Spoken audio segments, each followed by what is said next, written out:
Welcome back, everyone. Welcome to the afternoon sessions of the first day of May 2021. To begin our afternoon sessions, I would like to invite you all to listen to an original song and an original and traditional storytelling in the form of song or in the local language called Molam, composed by Kuken bands from Khon Kaen province, northeastern Thailand. This Thailand northeastern style song or storytelling usually sing along with a unique local instrument called can. Mekong River flow through 7 provinces in northeastern Thailand. So this song is about the Mekong and ASEAN. We titled the song Voice from Peoples. Please enjoy the Molam.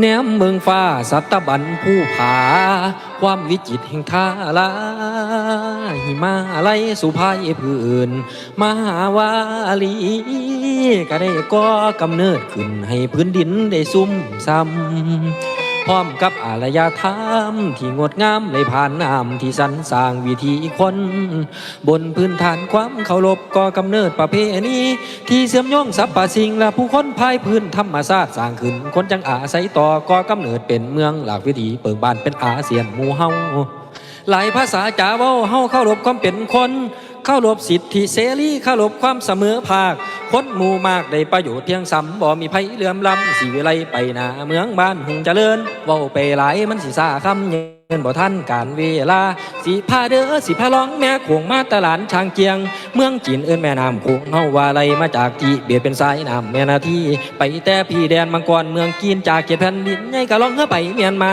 แนมเบิ่งฟ้าแนมเบิ่งสองฝากน้ำไผพานาป่างามผู้คนละสองฝากฝั่งผู้เขาติวตั้งแดนดาวป่าดงหลายห้อยโคงกะเข้าขีดแผ่นดินลาวทั้งเหล่าเขาทั้งเบียร์ล้ำแค้นสนุกฟอนจอดเฮือนอนต่างแวะยามกินข้าวเมาบ่สองสามมื้อกินเหล้าเบียร์จนลาลอยก่อนสั่งลากระทืนเบิดกวดน้อยแถมก้อยสมบักนาวมีแห้งยาวจางแม่นมันโซภาเย็นท่าลาแม่ของเบียร์จะป่องเป่าแค้นหลองเพิ่นเจริญใจก่อนสิฮอดไทยจุดแม่น้ำสามสากมองประวัติศาสตร์สามเหลี่ยมทองคำลองไปน้ำจากเหนือฮอดอีสานผ่านเมืองบานผ่านวัดผ่านว่าจอดเทียบท่าไหวประทาดพนมจังลองเฮือกินลมเด้อละชมอยู่ต่อเอาเด้อพอสุดเขียบไทยกะลองเขาจำปาสักบ้านเก่าเด้อละแม่นปากสีจากผู้สาเล่าประสาทเก่าวัดผู้สีออกจากนี้ก็เข้าแคมโบเดียเขตเมืองความลองไปตามแม่โค้งออกทะเลจีนไต้มองสุดไทยก่อนแม่โค้งสิลงเอาสิได้ลองเฮือเจ้าเข้าประเทศเวียดนามสุดมหาสายน้ำนาทีกวงแม่โค้งลงเฮือแล้วก็ขึ้นเบิ่งถึงเว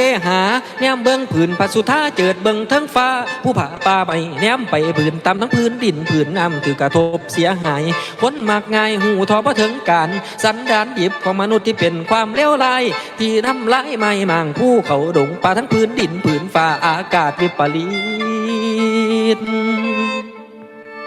โควิดหลายสายพันธุ์เชื่อเบื่อยาพิษวิกฤตคนอ่นละวนเบิดสู่เมืองผู้คนชาวโลกวันมหาวิปโยคหลายรูปแบบเกิดขึ้นใหม่ทั้งสารพิษขังคาร์บอนไดออกไซด์ผู้สิปลูกกกใหม่ดูแลโลกฮอดบ่มีนักลงทุนซุมื้อนี้ก็แข่งกันทำกำไรวิถีคนค่อยเปลี่ยนไปค่อยห่างไกลธรรมชาติท่ามกลางเชื้อโรคประหลาดอากาศเป็นตาย่านอาหารมียาพิษคุณภาพชีวิตในสังคมที่เหลื่อมล้ำบ่ให้ทุกได้จังใดคันอาเซียนออกแบบใดอยากให้เป็นแดนท่อเทียมความเป็นคนและศักดิ์ศรีทั้งการงานทั้งหลายใดคันอาเซียนเป็นประชาธิปไตยอย่างลึกซึ้งจริงแท้ความเป็นคนถือเทคแค่บ่เอาเปรียบญาติแยง สิเพศใดบ่ได้แบ่งความเป็นคนต้องเทียมเท่าอาเซียนมีข่อยเจ้าหักแพงกันเด้อผู้คนชาวอาเซียน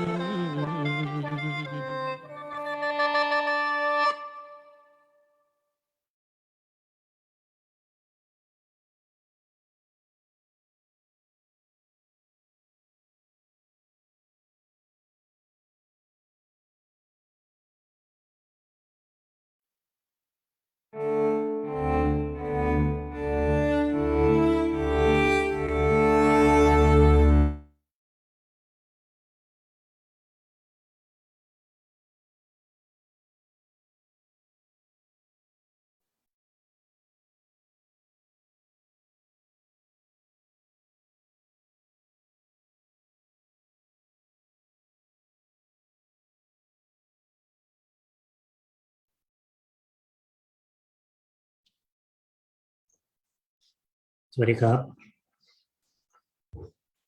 เราคุยกันได้ไหมคะเจ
Thank you very much, Ken Band, for very beautiful full Molam song.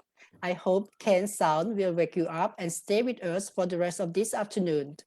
Coming next is a panel discussion on Mekong and ASEAN after COVID-19. Panel's perspective on what's next for the region to be facilitated by Kun Supalak Kanchanakundee. Kun Supalak is a former editor-in-chief of the Nation newspaper, former researcher at the Institute of Southeast Asia Studies, Singapore.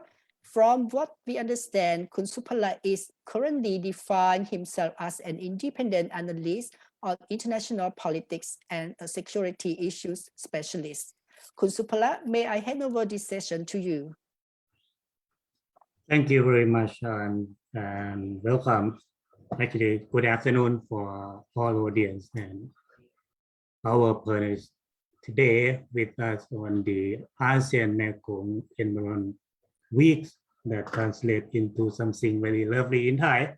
Mel, it's like a cat week for this kind of thing that we are in the forum today on in the midst of the COVID-19 pandemic, which is very critical time for the this region in the sense that there's caused so many crises in terms of its consequence and impact to this region. Let me make it clear about the Mekong and ASEAN's partnership that we are talking about today. Actually, we don't need to make such kind of division between the ASEAN and Mekong, because Mekong is really sub-region within the regions of ASEAN, is comprising 10 countries in the groups in Southeast Asia, mainland and maritime states.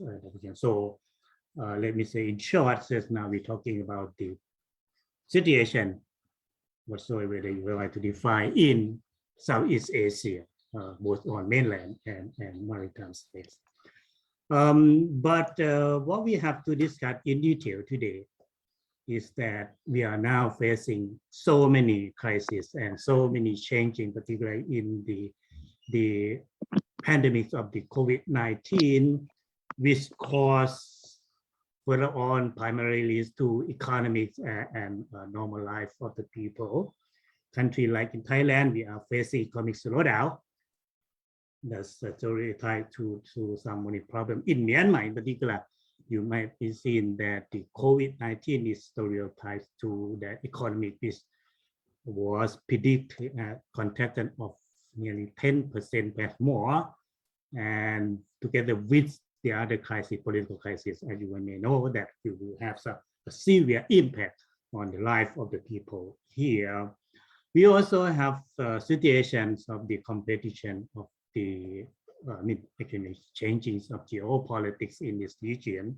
When we see the competition of the superpower, to be more precise, we have seen US and China are now in competitive, particularly in the Mekong region. We have so many cooperation framework within that arrangement, and within that situation also. ASEAN itself as an organization also face many problems in this, particularly as mentioned, Myanmar also one, South China Sea is another one, and the environment issue in the Mekong also come into attention of the ASEAN as an organization and as a region as a whole. With us today, we have 4 speakers with diplomatic background, but different fields, ranging from environment up to political. Let me introduce one by one from the inside of ASEAN up to the country geographically far away.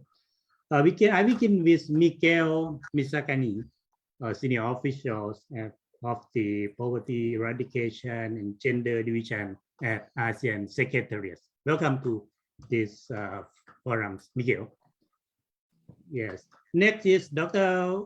Umezawa Akima. Ikima-san is a Minister of Political Affairs at the Japanese Embassy here in Bangkok. He will speak on the perspective of the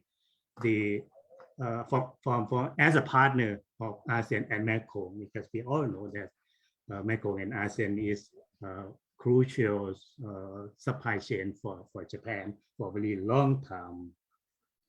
Next is something like an expert from the Western countries, Tom Moody, Regional Director, Southeast Asia for Climate and Environment and Foreign Commonwealth Development Office. He based in Singapore and he speaks from Singapore today, right? Welcome to our forum, Tom. Last but not least, the country which now I mentioned earlier that have influence in this region for a long time and are now in competition with our giant neighbor, China. We have Evan Fox, economic officer at the U.S. Embassy in Bangkok. Also, he will give us what he sees about the situation in the Mekong and in terms of economy from his view, what we're going to do to deal with that crisis. Let me begin by the order that I have already introduced to you and from also inside out to what you see. All speakers have to actually is my recommendation to answer major two questions on this.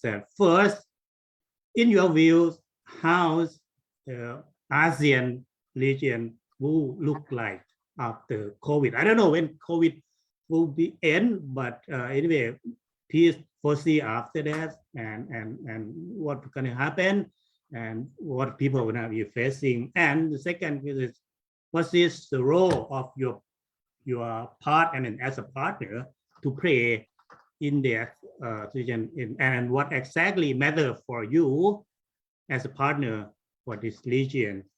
So this, the floor is yours, Miguel. Thank you very much, Kun Supalak, and good afternoon, everyone who's watching this forum. My name is Miguel. I'm one of the senior officers from the Poverty Eradication and Gender Division of the ASEAN Secretariat.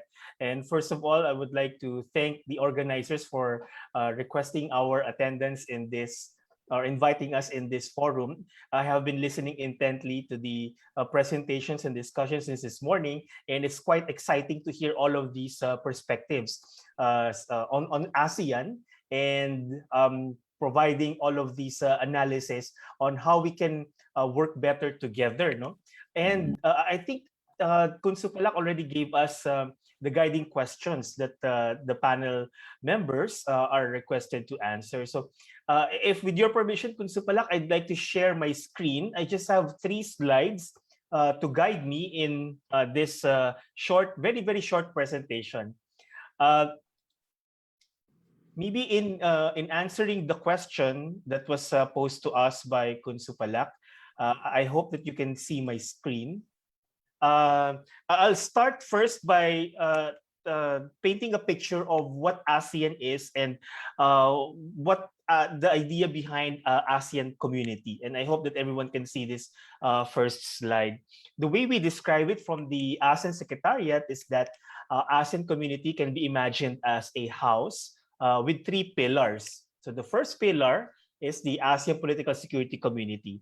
And I think Professor Walden Bello already alluded to this this morning when he said that the Association of Southeast Asian Nations is really comprised of the governments of the 10 member states in ASEAN. So the first pillar would be the connections between the governments, and the focus is on ensuring that peoples and member states of ASEAN live in peace with one another and with the world at large in a just, democratic, and harmonious environment. Now, the second pillar is on the ASEAN Economic Community pillar. So, again, this is the areas of cooperation between governments of ASEAN, but also including the private sector. Now, the focus of the ASEAN economic community is to transform ASEAN into a stable, prosperous, and highly competitive region with equitable economic development and reduced poverty and socioeconomic disparities. Now, the third pillar of this community is the ASEAN Sociocultural Community pillar. And this is what we fondly call as the people pillar. And this is where my division belongs. And the focus of this pillar is to contribute to realizing an ASEAN community that is people-oriented and socially responsible, with a view to achieving enduring solidarity and unity among the peoples and member states of ASEAN. So with this snapshot, I'd like to highlight some key points. So the first point is that across these three community pillars, there is a clear mandate for ASEAN to engage various stakeholders. So this could be civil society organizations, members of the academe, the private sector, members of the media, youth organizations. For example, in my division, we engage regularly with organizations of persons with disabilities. So there is a clear mandate to undertake such engagements with stakeholders. And the second point I want to make is that the ASEAN as an organization, it's not monolithic. It's not one huge immovable institution. No? So it's composed of moving parts and a lot of parts. And I, again, referring to what was mentioned in the morning, because of these many moving parts, there are at least, I think, 1,000 meetings happening in a year with all of these senior officials and stakeholders discussing and exchanging views with one another. No? So each of these community pillars, there are what we call the ASEAN sectoral bodies focusing on specific thematic areas of cooperation. For example, under the ASEAN Sociocultural Community, there is a sectoral body called the ASEAN Committee on Women, and they focus on collective actions at the regional level on promoting gender equality and empowerment of all women. So this is just a brief backdrop to answer the question that Kun Supalak posed earlier. So going now to the question posed earlier was that how would the region look like post COVID-19? No? And to answer this question, I would refer to what ASEAN is currently doing right now to respond to and recover from the COVID-19 pandemic. So in front of us, we see this diagram on the ASEAN Comprehensive Recovery Framework. This is a roadmap or a recovery framework plan that ASEAN has adopted and is currently implementing to recover from the pandemic. As you can see in this diagram, it is a strategy, recovery strategy of the region. It guides the ASEAN sectors to assess, realign, and accelerate work and priorities. And as I referred to earlier, when we talk about ASEAN sectors, these are the moving parts under each of the community pillars. And it also, the comprehensive recovery framework emphasizes cross-pillar coordination. So it breaks down silos and it mandates cooperation between sectoral concerns. So later on, we'll see an example of that. And it outlines also the strategy that serves as pathways for partners and external stakeholders to engage ASEAN in the recovery stage. And when we say partners, it's not limited to government partners or international organizations, but more importantly, there's a deliberate intention or purposive deliberate intention to engage as wide and as many stakeholders as possible in this process. So just to further elaborate the approaches adopted in this recovery framework is that it employs this whole of ASEAN community approach. And this approach entails mobilizing all the sectoral bodies and all the ASEAN entities up to the national level to put resources into the implementation of this recovery framework. and also looking at synergies and complementarities with specific national responses undertaken by member states. And the other points that we see here. No? Maybe if I could just move to the next slide. So given that backdrop, again, to answer Kunsupalak's question is how would the ASEAN region look like post COVID-19 pandemic? No? And I think the comprehensive recovery framework give us a bird's eye view of what the region, the direction of the region is taking in terms of recovering from the pandemic. So it looks at 5 broad strategies.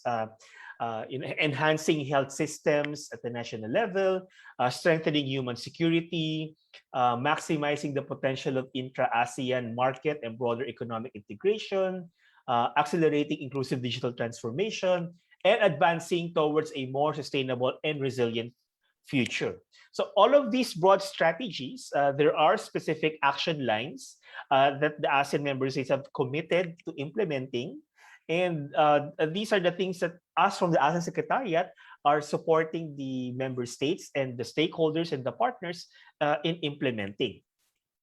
Now, I think my last slide now is to focus on specific broad strategies within the comprehensive framework, just to give us a sense of what would the region, the ASEAN region would look like as it transitions from the recovery stage to the new normal. So one is on strengthening human security. I mentioned earlier already enhancing health systems. I think that's already a given. But what we're looking at now on strengthening human security is breaking down the silos and making sure that government agencies and policies are synchronized and harmonized, and that there are platforms for engagement by various stakeholders, civil society organizations. So what specific areas are we looking at? We're looking at strengthening and broadening social protection and social welfare, especially for vulnerable groups. We're looking at promoting human capital. So apart from putting in place and strengthening social safety nets as an immediate response to the impacts of the pandemic, there's also combined with that the investment on human capital to enable the peoples of ASEAN to continue their livelihoods and engage in productive endeavors. And throughout those policies and programs, the framework clearly articulates mainstreaming gender equality throughout the recovery scheme and actions of ASEAN.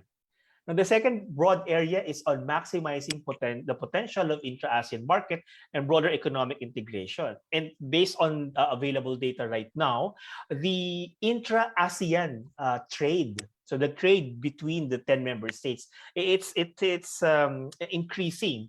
And there is the intention of the recovery framework is to keep the markets within the region open to each of the member states. And also, as the second point, bullet point elucidates, we're also looking at strengthening supply chains and making these supply chains, because they're all linked, making them resilient and really responsive to the new normal.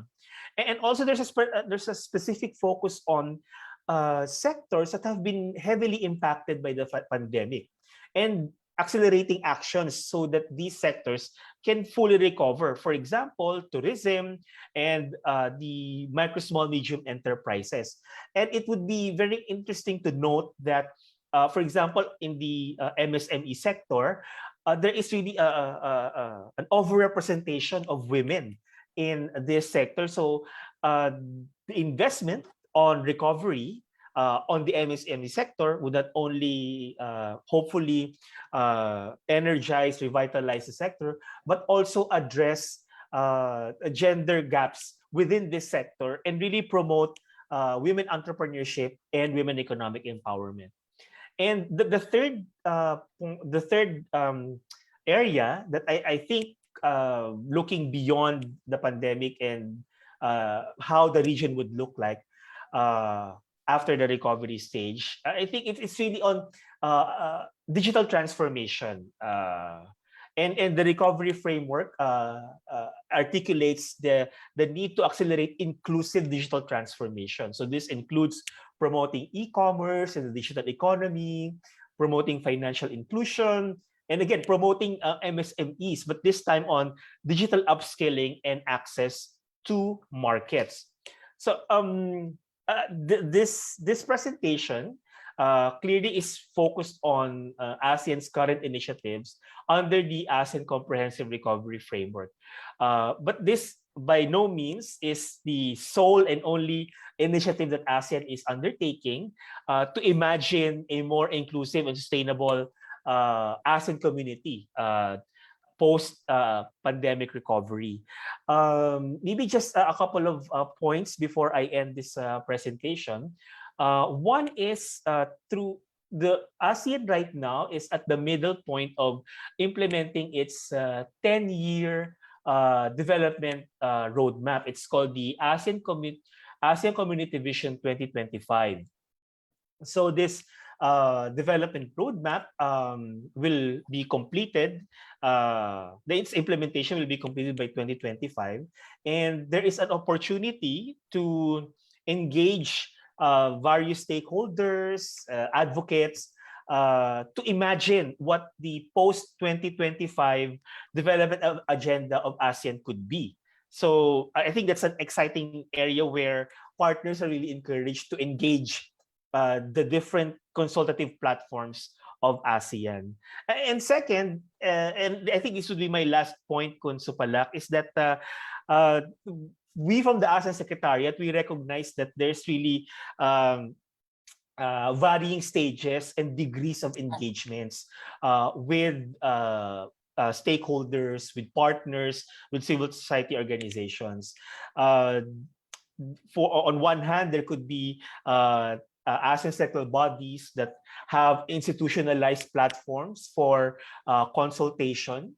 And on the other hand, there might be some sectoral bodies that, how can I say it diplomatically, maybe a bit too shy in pursuing active engagements with stakeholders. But I think the important message here is that ASEAN has a clear mandate to engage stakeholders, civil society organizations in the implementation of the ASEAN Community Vision 2025, and more importantly, in imagining how ASEAN will look like post-COVID-19 pandemic. The role of partnership is really key, and working with one another is crucial so that we can overcome this pandemic. So I think with that, I'll stop sharing my screen and end my presentation. And I hope that you found my presentation useful. So over to you, Kun Supalak. Thank you, Miguel, for insightful presentations. I would not summarize what he already presented, but just to point out that he left us really crucial point that we need to discuss further on. The first one is human capital, developing human capital. So I think this is very necessary for the whole ASEAN to pay attention on after COVID-19. And the second one is also this ASEAN ambition to have the integrated market. So that's why the intra-market is so important, but we need to work on, it's very hard maybe with the other partner, how to achieve that ambitions. And the last one is, for me, is also ambition is because it's in the inclusive digital infrastructure is also badly needed for this region, particularly when we're talking that we are now sitting in different places from Jakarta, Bangkok, Singapore, and we can talk and share this idea. This means the importance of digital infrastructure that we need to use is as an effective tool for further developments. So now I move on to save time to Dr. Kijima. Kijima-san, would you see ASEAN Mekong after COVID pandemic, from your view, I mean, you have some political background or have some engagement with some kind of political development in this region. So tell us what you see and what is matter for Japan as a partner of this region. Please, the floor is yours. Yes, thank you, moderator. Good afternoon and good morning from the panelists from the UK. It's my great pleasure and privilege to be invited to join today's fabulous panel discussion. I also would like to use the slide, so I show you. Yes.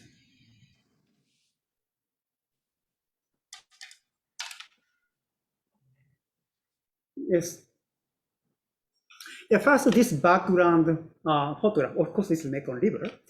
This photograph was taken by myself last December. And you can see the Mekong River divided the region into 3 countries. On this photograph, right-hand side is Laos, and the front left or left front is Myanmar. And I took a photo from Thailand. This connecting feature in Mekong region is today's my keyword. Also, I'm very happy to work with our panelists and moderator who are attending from the esteemed organization. I further have the honor to present Japan's perspective as moderator introduce me under the very ambitious title, Mekong and ASEAN after COVID-19. But why do I use word ambitious?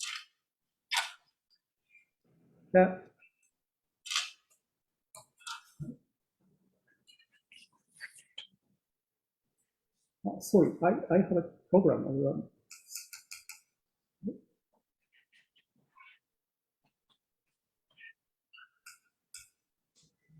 Just a moment. My slide can't not work.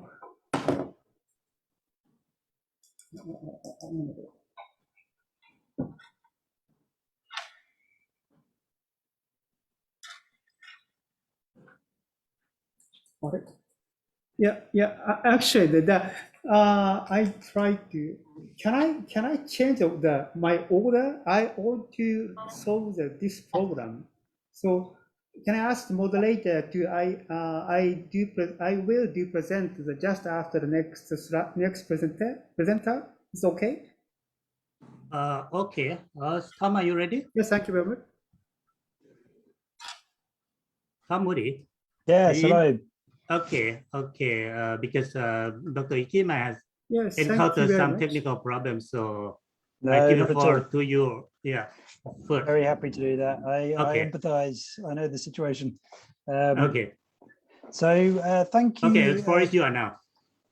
Thank you, Supalak, and thank you for having me. I'm really pleased to be here, and I want to focus what I talk to you about in relation to climate change, really. And that won't surprise you because it's 36 days from today that we will convene in Glasgow in the UK for the COP26 conference. And I'm really delighted to see throughout your program a focus on many of the really important themes for the UK government, including in our COP26 and our G7 presidencies. So let me turn to your question. So you asked what the region will look like after the pandemic. And the trends that I've seen in the region over the period of the pandemic aren't necessarily caused by COVID, but they certainly coincided with it, been accelerated by it, and perhaps even given us clearer choices and opportunities as a result of it. So I'm just going to show you 2 slides. If you can see these, which I'm putting up now.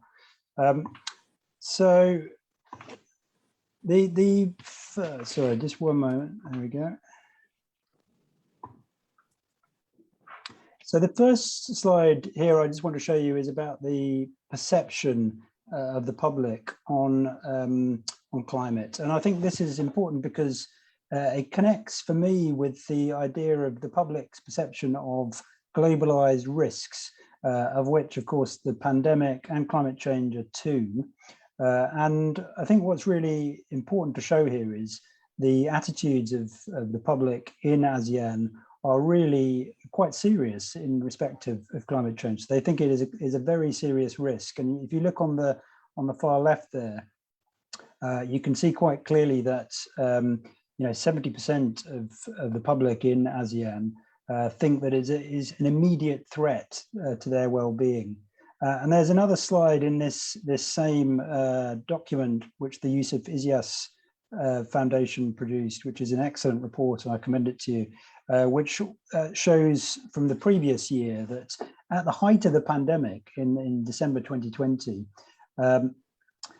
ASEAN members of the public, 60% of them thought that the pandemic and climate were of equal priority. So that goes to show how seriously the public here saw it. And that mirrors, the UK situation where the government has tracked public attitudes towards climate change, slowly growing in concern over the period of the pandemic. And in the middle there, you can see what the expectations are. So what's interesting, I think, is that most of the sort of impacts and risks around climate change in ASEAN are about the sort of resilient side, and that's issues like flooding, rising sea levels. But citizens in this region really want to see their government not only focusing on adapting to those risks, but also mitigating them. And that's about cutting emissions, doing more on public spending to secure a green recovery from the pandemic, tighter legislation, and even taxes on carbon. And on the far right, there is a really interesting illustration for me about the public perception of this as an opportunity, not as a risk or a drawback. So the top bar chart there shows that members of the public have a relatively low level of confidence that their governments are going to hit even their own targets on achieving renewables. But conversely, the bottom chart shows that they think there is a huge opportunity around it. So that will lead to more jobs and innovation and competitiveness. So there's a bit of a disparity there, I think.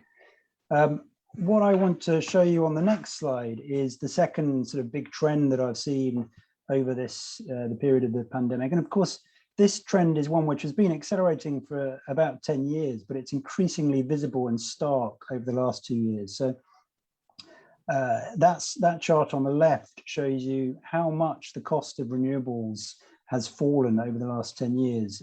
So something between 26% for offshore wind and 82% for solar photovoltaic PV since 2010. The International Energy Agency said this year that solar is now the cheapest source of energy in history.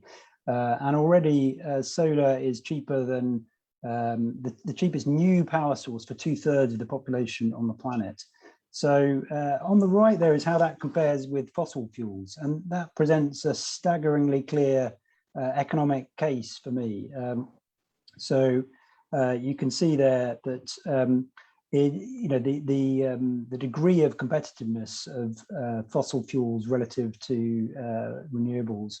The International Renewable Energy Agency, IRENA, said that by 2030, it's likely that all existing coal, so coal that is already in place and firing, will be more expensive to operate than building completely new renewables. So you can imagine what a case that presents for building new coal now will be just stranded by that period. So these factors don't take into account the wider economics of constructing the energy transition. And what we've seen from organizations like the World Bank are that investing in renewables, energy efficiency, and technology that is a green, presents a green recovery, creates 4 times as many jobs as investing in the brown recovery, and it grows your economy between 2.5% and 5% faster than our current trajectory. So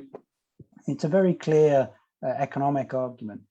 And beyond the energy transition side, we've understood a lot more in the last 2 years about the impact of our actions in economic terms on nature and the avoided costs of investing in climate resilient infrastructure and adapting to climate change. So that's really important in this region because the Mekong contains 3 of the top 10 climate risk affected countries in the world. And the World Bank recently assessed that for every $1 you invest in climate resilient infrastructure, you get about $4 back in economic benefits. So it's a very compelling argument. So let me end that presentation there, and then I'll turn my video back on so you can see me. So that brings me on, I think, to your second question, which is about what does this mean for my government? And it won't surprise you that we see this very much through the prism of COP26. So we delayed COP26 by a year because of COVID, and that was to make it as inclusive as possible, but also to make sure that when countries gathered in Glasgow, they did so not dealing with the immediate health response that was critical for the pandemic, but they were thinking about the recovery. And that means that as we gather now, we are thinking in those terms, and we're thinking about seizing that opportunity, which I set out on those slides that I showed you. We made a huge effort to make the conference inclusive. So we're paying for vaccines for all accredited delegates. We're exempting the leaders who are attending Glasgow from quarantine, even if they're in what we would call a red list country. We had 100+ world leaders confirmed, which is a really good turnout, even for a normal COP, but particularly in the height of the pandemic. So that just speaks to the fact that it is such a critical moment for taking climate action. And there was a recent report from the International Panel on Climate Change, the independent science body, which advises the UN and governments around the world on this. And it made it very clear that this is a crucial decade to take action. If we don't do so now, we will have little chance of keeping temperature rises at a manageable level. So what we need to achieve COP is to try and drive down emissions by about 45% from where we are now to 2030. And that is to keep the temperatures below or about 1.5 degrees above pre-industrial averages. And the science says that once you get to even that level, you're starting to see increasingly high risks of catastrophic changes to the Earth's climate and stability. So we really need to keep it to that level. With current commitments where we are now, we're on track for about 2.1 to 2.4 degrees. So there's a lot of a way to go. But we have got 70% of the global GDP now on track for net zero, under commitments to net zero by about 2050. That includes under the UK's G7 presidency. In June, we got all the G7 members to commit to a 50% reduction on their emissions by 2030. So the really key next step for us is that countries in the developing world, particularly the biggest economies like China and India and the G20, really take that ambitious action. And what we've seen by independent reports is that if the G20 comes together when they convene as leaders at the end of October, and they submit really good, solid plans to get those emissions down by 2030, we can get down to about 1.7 degrees above pre-industrial averages. So they can really make a huge difference, and there's so much leadership that they can show on this agenda. So that is the first big priority, the first of the 4 priorities for our COP26 presidency, keeping that 1.5 degrees alive. In this region, there's been some great recent commitments by Laos, Indonesia, and Myanmar in making those net zero commitments. And Singapore has also said it will reach it as soon as is viable. In the wider neighborhood, Japan, Republic of Korea, and China have also made really good commitments to reach that point. And we're hoping for more to come before Glasgow. And this week in the UN General Assembly, we've seen some fantastic further developments with President Xi Jinping committing to ending finance of overseas coal. And that is a really big priority for us in COP26. For this region, that will kill off 17 gigawatts of coal plants that are in pre-pipeline. And that's a crucial step in bending the curve of emissions before the mid-century. So we want to see countries like Laos, Cambodia and Vietnam, which were part of those pipelines, now come forward with commitments to stop building new coal, following the path of Malaysia, the Philippines and Indonesia, who have made similar commitments. Second of our priorities is adaptation, and that's really important in this region, as I said earlier. But globally, the Global Climate Risk Index recently said that in the last 10 years, there had been about $3.5 trillion in losses from extreme weather. And if you consider that in this region, insurance penetration is sometimes as low as 1%, you can imagine the economic impact that has. So we are calling on countries to spend at least 50% of their climate finance, their budget to tackling climate change, on adaptation to climate change. Thirdly is finance. And I want to be clear here that the UK presidency is putting huge pressure on the developed world to live up to its commitment to fulfill the promise to fund from private and public sources $100 billion worth a year of climate finance to the developing world. And we've fallen short of that so far. We're about 20% short of where we said we would be by this point. So that's a really crucial issue of the feasibility of making the transition, of equity, and frankly of trust. We're very clear, that we need to live up to that. So we were delighted to see the US doubling of international climate finance this week in New York. And they will now spend about $11.5 billion a year on climate finance. And of course, when we do convene in Glasgow, one of the key parts of those negotiations, the UNFCCC negotiations, are to finalize a part of the Paris Agreement, which will ensure cross-border flows of finance to help the developed world, support the developing world, and make cross-border trades of carbon and finance will be implemented. So something called Article 6 will be completed, we hope, in Glasgow. And finally, just a point about the fact that we see as our fourth priority this as a global effort. So collaboration is really vital for this.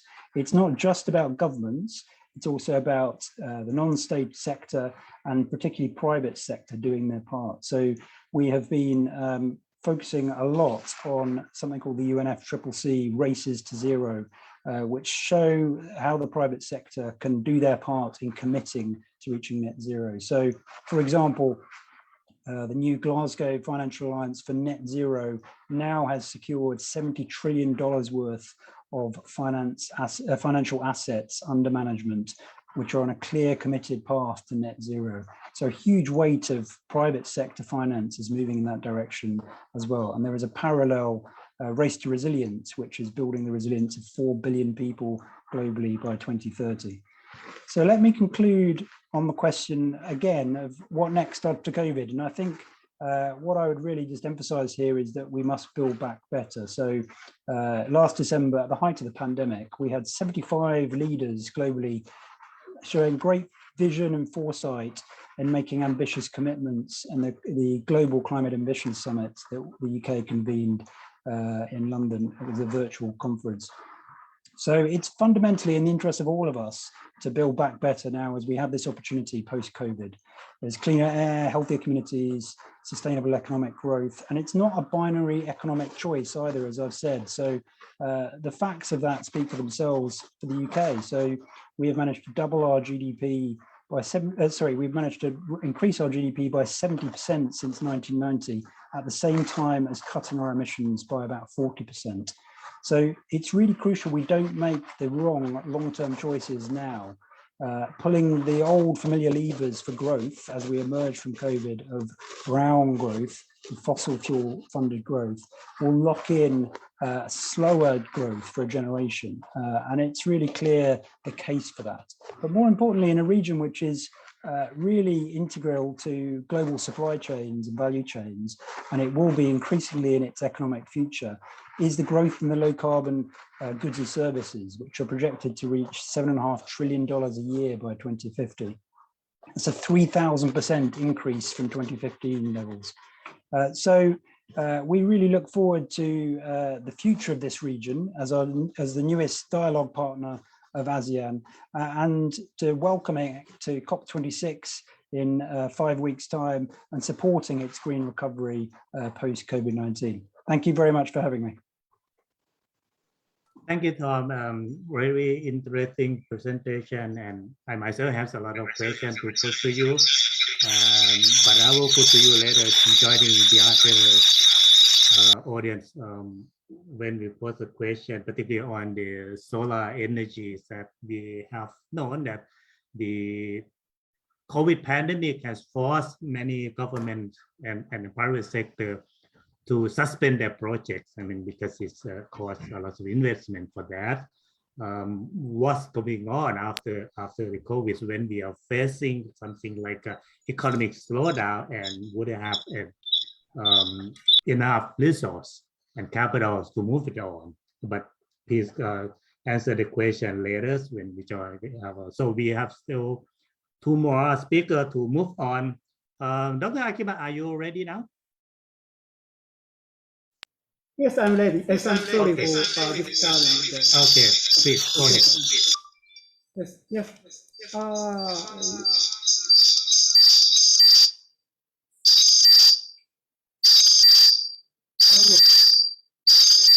This is I heard echo in your. Okay, silent now. Will you try?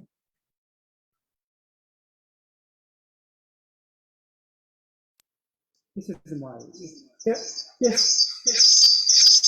This is me, or I think.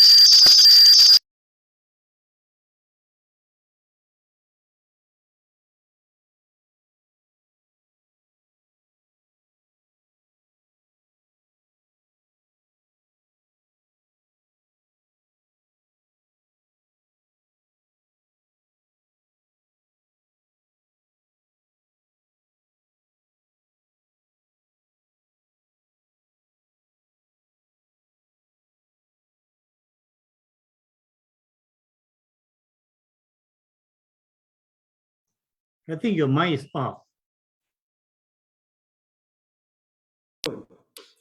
Okay. You have to turn off your speaker also, because otherwise echo and reflection. Yes. Your speaker off, I think.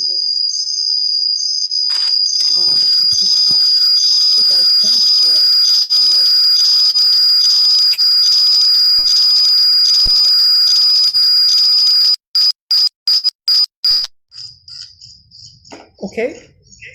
I think it's okay, and I show you the Okay, slide. good. Yes. Yes. Yes.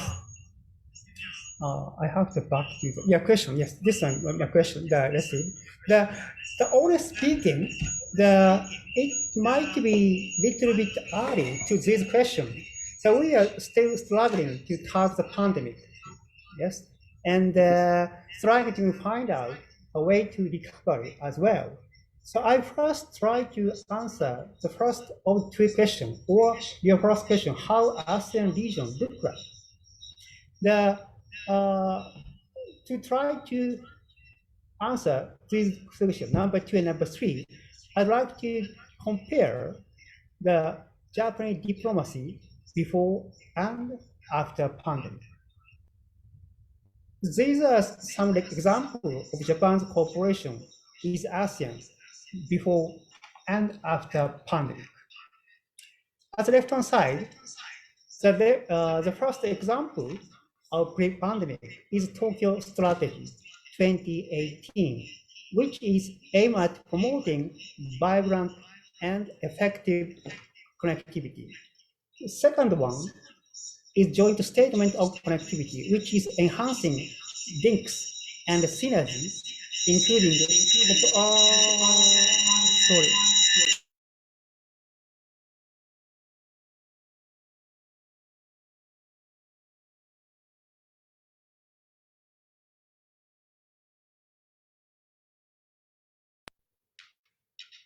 Okay, yes.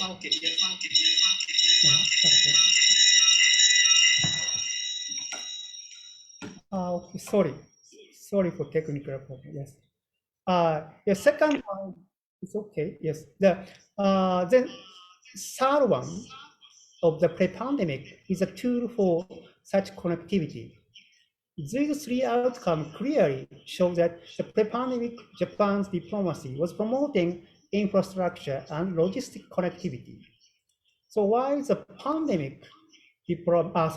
pre-pandemic diplomacy had somehow addressed hard connectivity, first one, the post-pandemic focus on more soft connectivity. The first one is current Japan's flagship project, ASEAN Center for Public Health Emergency and Emerging Disease. This will serve as a center of excellence and the regional hub to strengthen public health policy connectivity. And the next one is the second one is the ASEAN-Japan joint statement on the cooperation with Japan's joint statement on ASEAN outlook on Indo-Pacific, on the cooperation with Japan's free and open Indo-Pacific. It promotes sharing values between ASEAN and Japan, such as openness, transparency, inclusivity, a rule-based order, free and fair economic relations, and the mutual aspects. Then, third one, cooperation toward universal health coverage is more typical example. I show the detail in the next slide. Yes. So this is Japan's initiative to promote international cooperation to achieve universal health coverage based on principle leaving no one's health behind.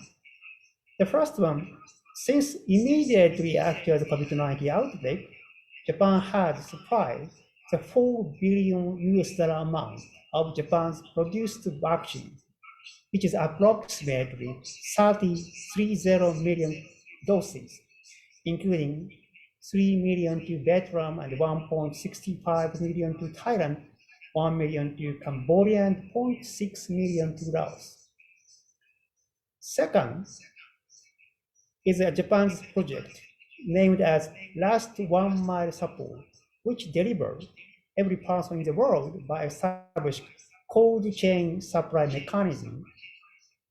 Japan provided each Mekong country with a facility amount of $20 million. Then the third one is to reinforce core medical facility and networks by establishing the regional hospital network. So this Japanese initiative to achieve universal health coverage is to connect public health policy and also to share the vision of equitable vaccine access.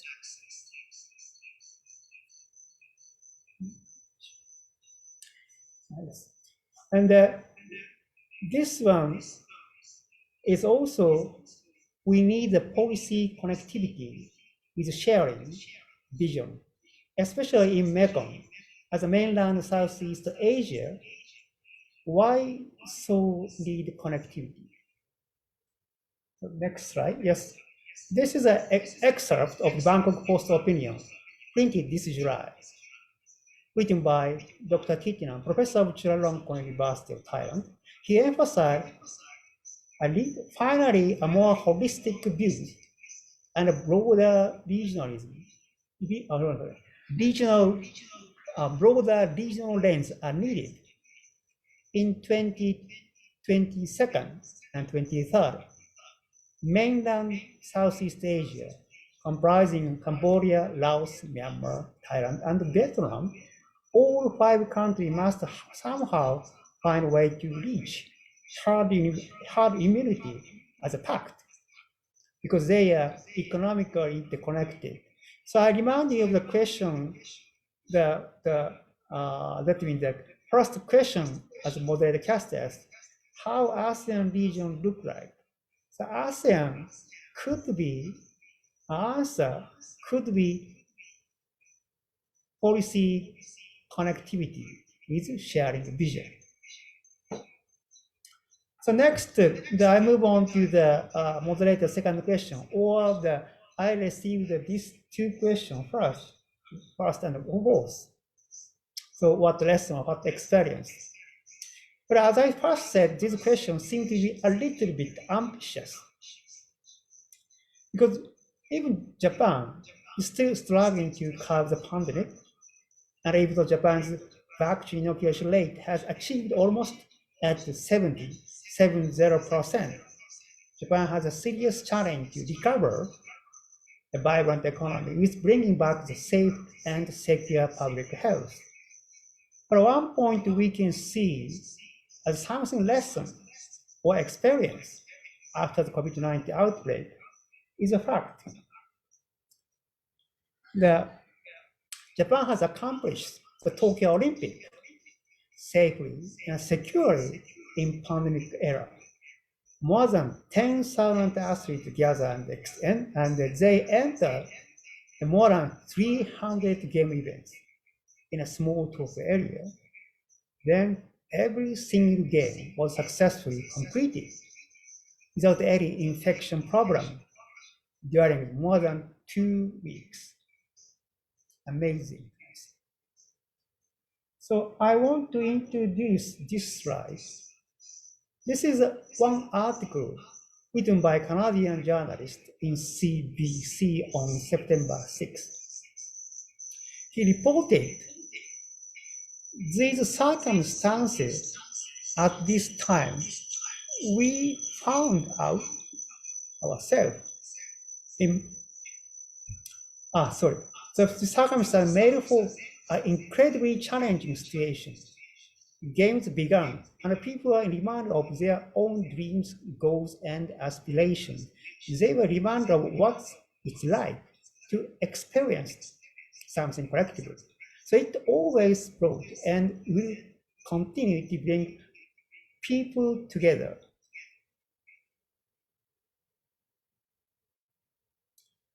Yes. This,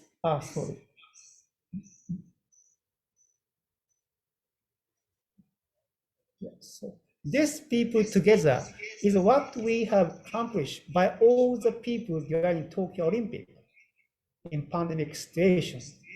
Eventually, these people together, or I may say people to people or hand in hand, is not only what Japan has learned from experience suffering COVID-19, but also what we Japan have enjoyed in its diplomacy on Mekong and ASEAN for last 5 decades. That is Fukuda doctrine, heart to heart. 50 years back in 1977, as Japan is the first dialogue partner to ASEAN, Prime Minister Fukuda delivered his historic speech, the Fukuda doctrine.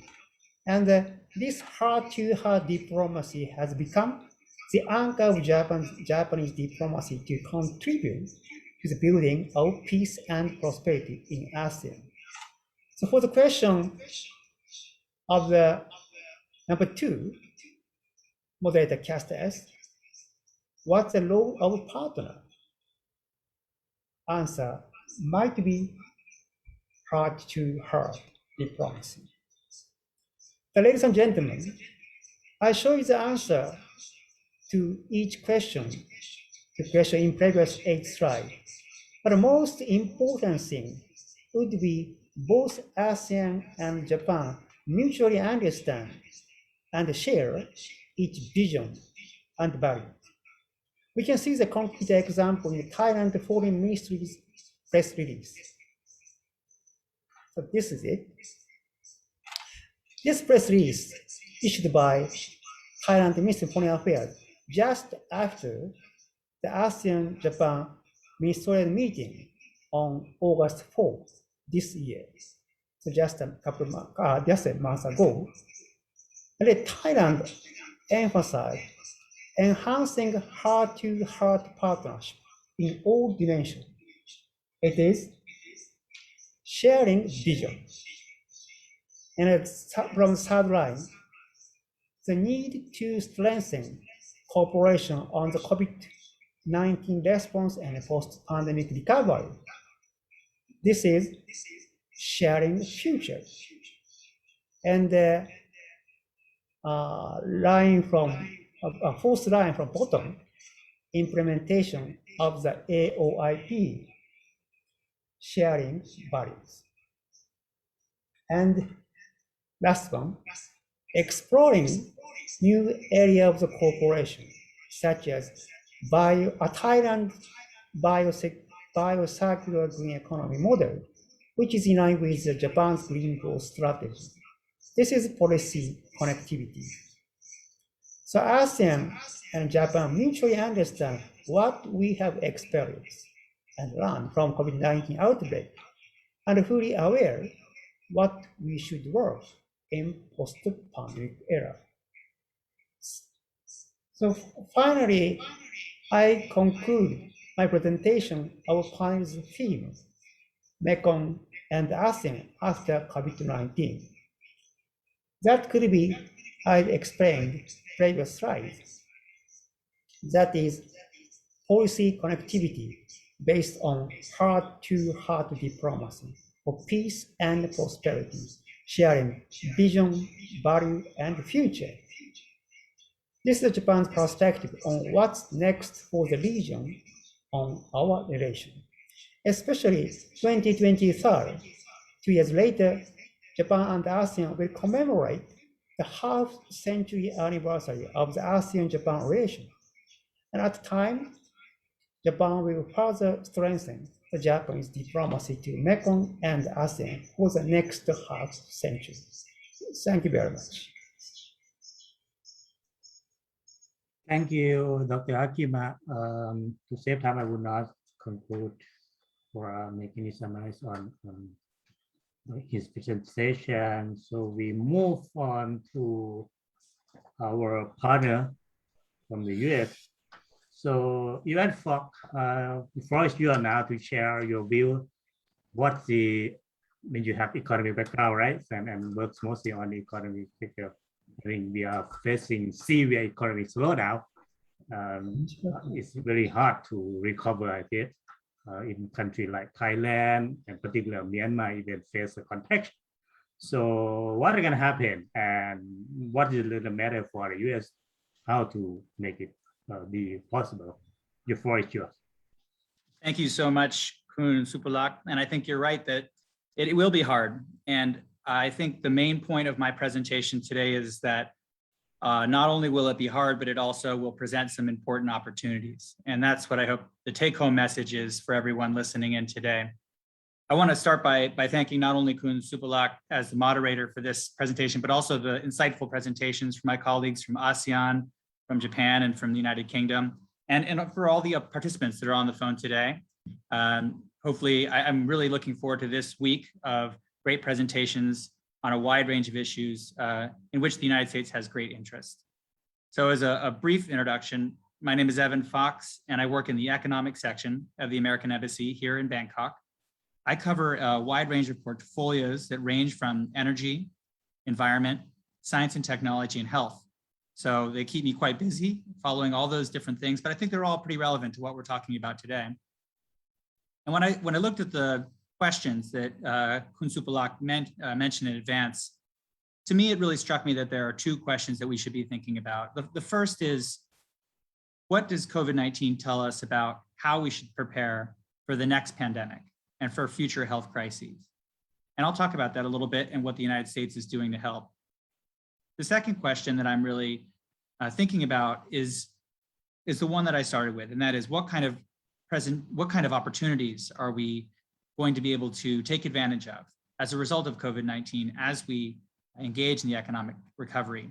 And I think what you'll see throughout my presentation is that there's a lot of synergy with what was mentioned in the ASEAN framework for recovery, particularly looking at the strengthening human security pillar, at looking at some of the economic connectivity, and also some of the other issues that were mentioned. And I'll flag those as we go along. There's also a lot of synergy with what the United Kingdom representative mentioned with regard to climate change, and also with the UK, with some of the building closer ties among donor countries and ASEAN nations. So to start, I'm going to talk a little bit about what can we do to prepare for the next pandemic, and what is the United States doing to help. So I think what have we learned stepping back? Kind of we're now seeing the light at the end of the tunnel of the COVID-19 pandemic, and we're not there yet, but we're getting close.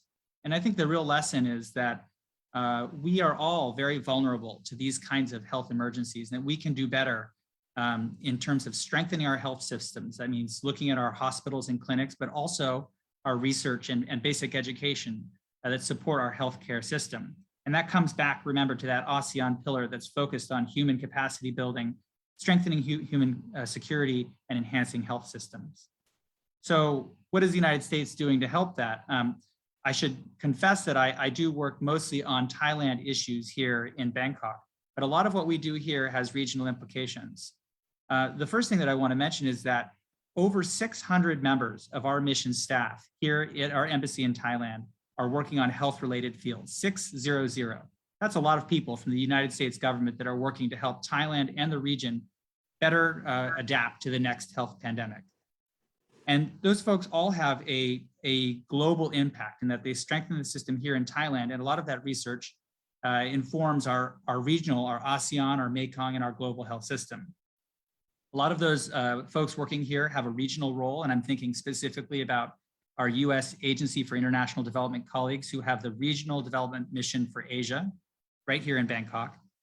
And we also have a very large CDC, or Centers for Disease Control and Prevention office here in Thailand. It's actually our largest office outside of the United States, right here in Thailand, in the heart of ASEAN, where they are working hand in hand with Thai researchers to address a wide range of pandemics and all kinds of health issues.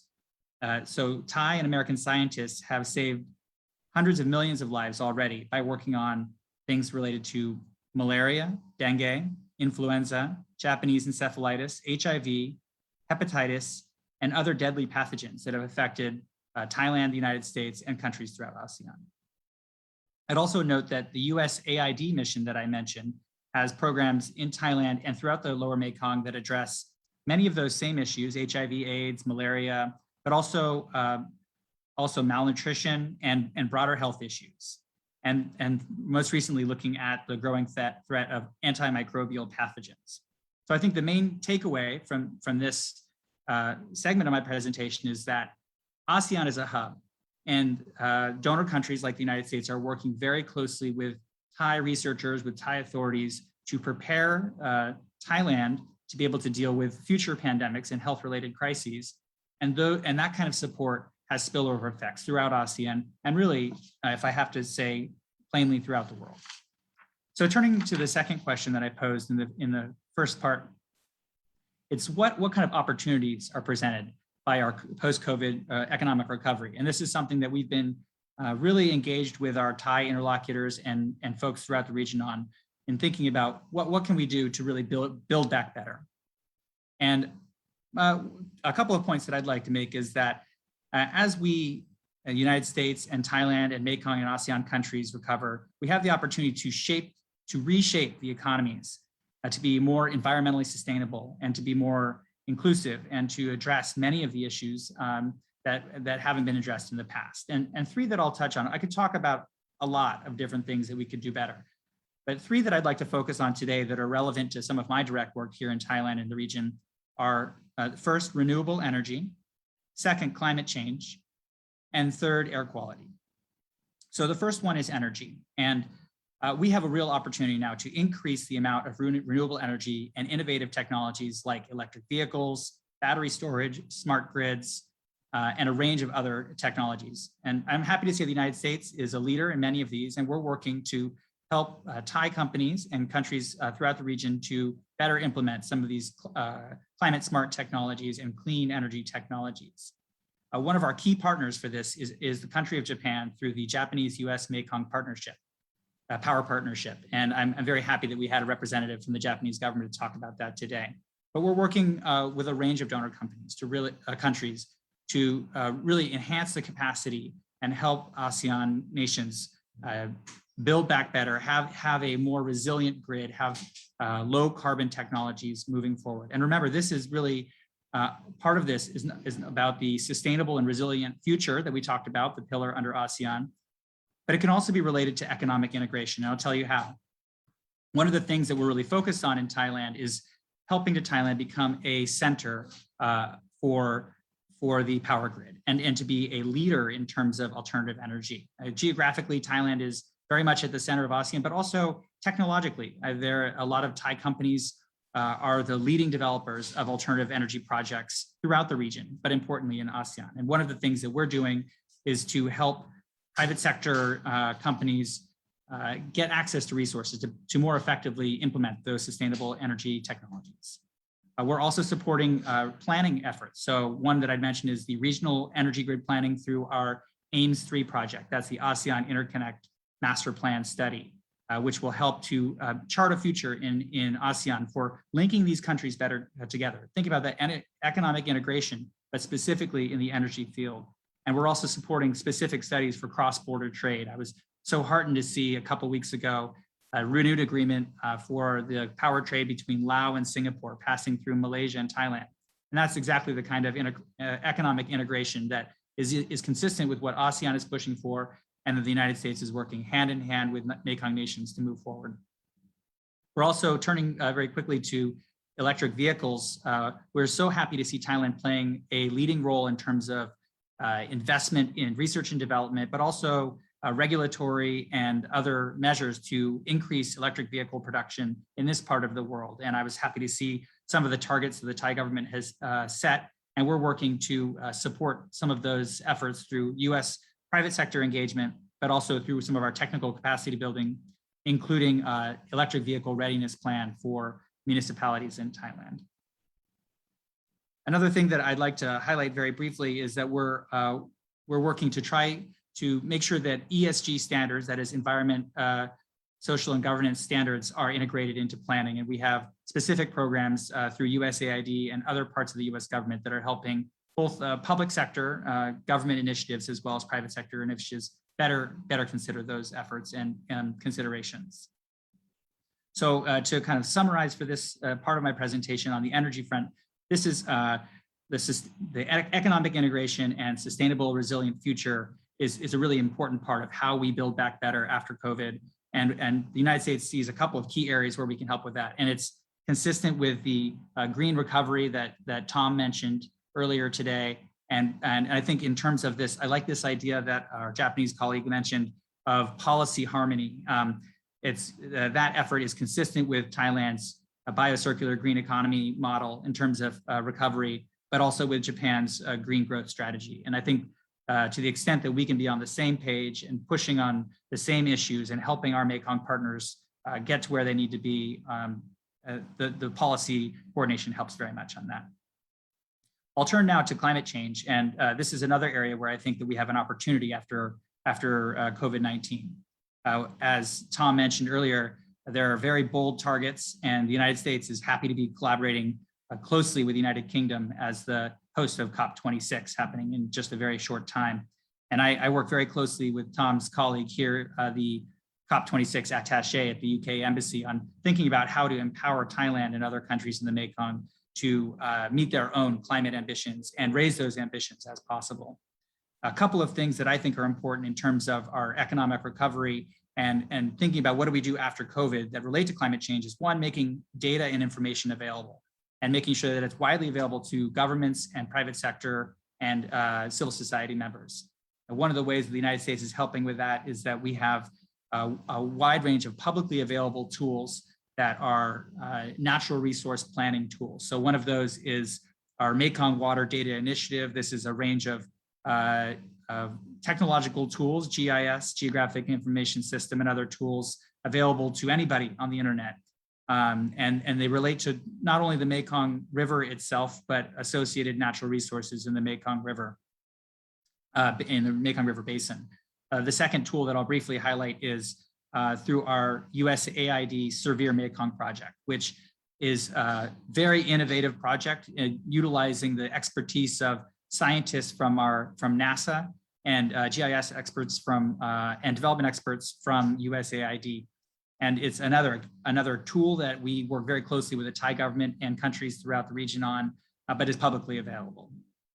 Another really important factor that I think, and is actually covered very nicely throughout the agenda of this week's conference, is working with local communities. And the United States feels strongly that local perspectives are very important to integrate into policy planning. And in the Thailand context, we're working to look at communities resident along the Mekong River Basin and think about how to better understand the impacts of climate change on those communities and integrate those views into our policy plans. And we have a couple of programs in the works to do exactly that. We're also looking at rural areas and how to improve sustainable agriculture and promote agricultural innovation. And one particular initiative the United States is running that is relevant to the Mekong region is the Agricultural Innovation Mission for Climate, or AIM4C. And thinking about how do we take our next steps after COVID-19, looking at key sectors, and in Thailand, agriculture is obviously one. How do we modernize those? How do we integrate the best technologies to make sure that they grow post-pandemic in the most sustainable and inclusive way possible? We're also providing direct technical assistance to key Thai government agencies. I'll list a few here: the Royal Irrigation Department and the Office of National Water Resources, where we're helping those Thai agencies build their capacity, have better tools and information to be able to manage more equitably natural resources. And I know other donor countries have similar efforts. We also feel very strongly that multilateral organizations in the region are important, and in particular, the Mekong River Commission, which is the only treaty-based organization managing natural resources along the Mekong River Basin. And we have a number of programs to increase their capacity, including helping folks from the MRC learn from the US experience in managing transborder natural resources. The final point I'll make here is that we are also, as Tom mentioned with the United Kingdom, in the United States, we are doing our best to lead by example and lead by the power of our example, as our president likes to say. We have increased our own nationally determined contribution for reducing greenhouse gas emissions to 50 to 52% by 2030. And we have a net zero target of 2050.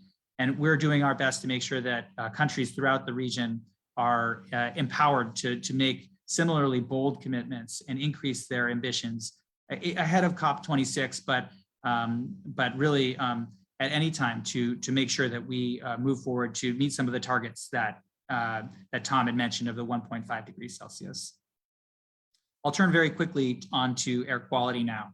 And this is another area where I think when we're building back better post-pandemic, we should be thinking about how to do things in a way that is sustainable and helps local communities and addresses fundamental health issues. The United States is working closely with Thailand's Pollution Control Department to help improve the regulatory framework and policy framework for managing air pollution, including PM 2.5, which is a major problem in Thailand, but I know in other countries as well.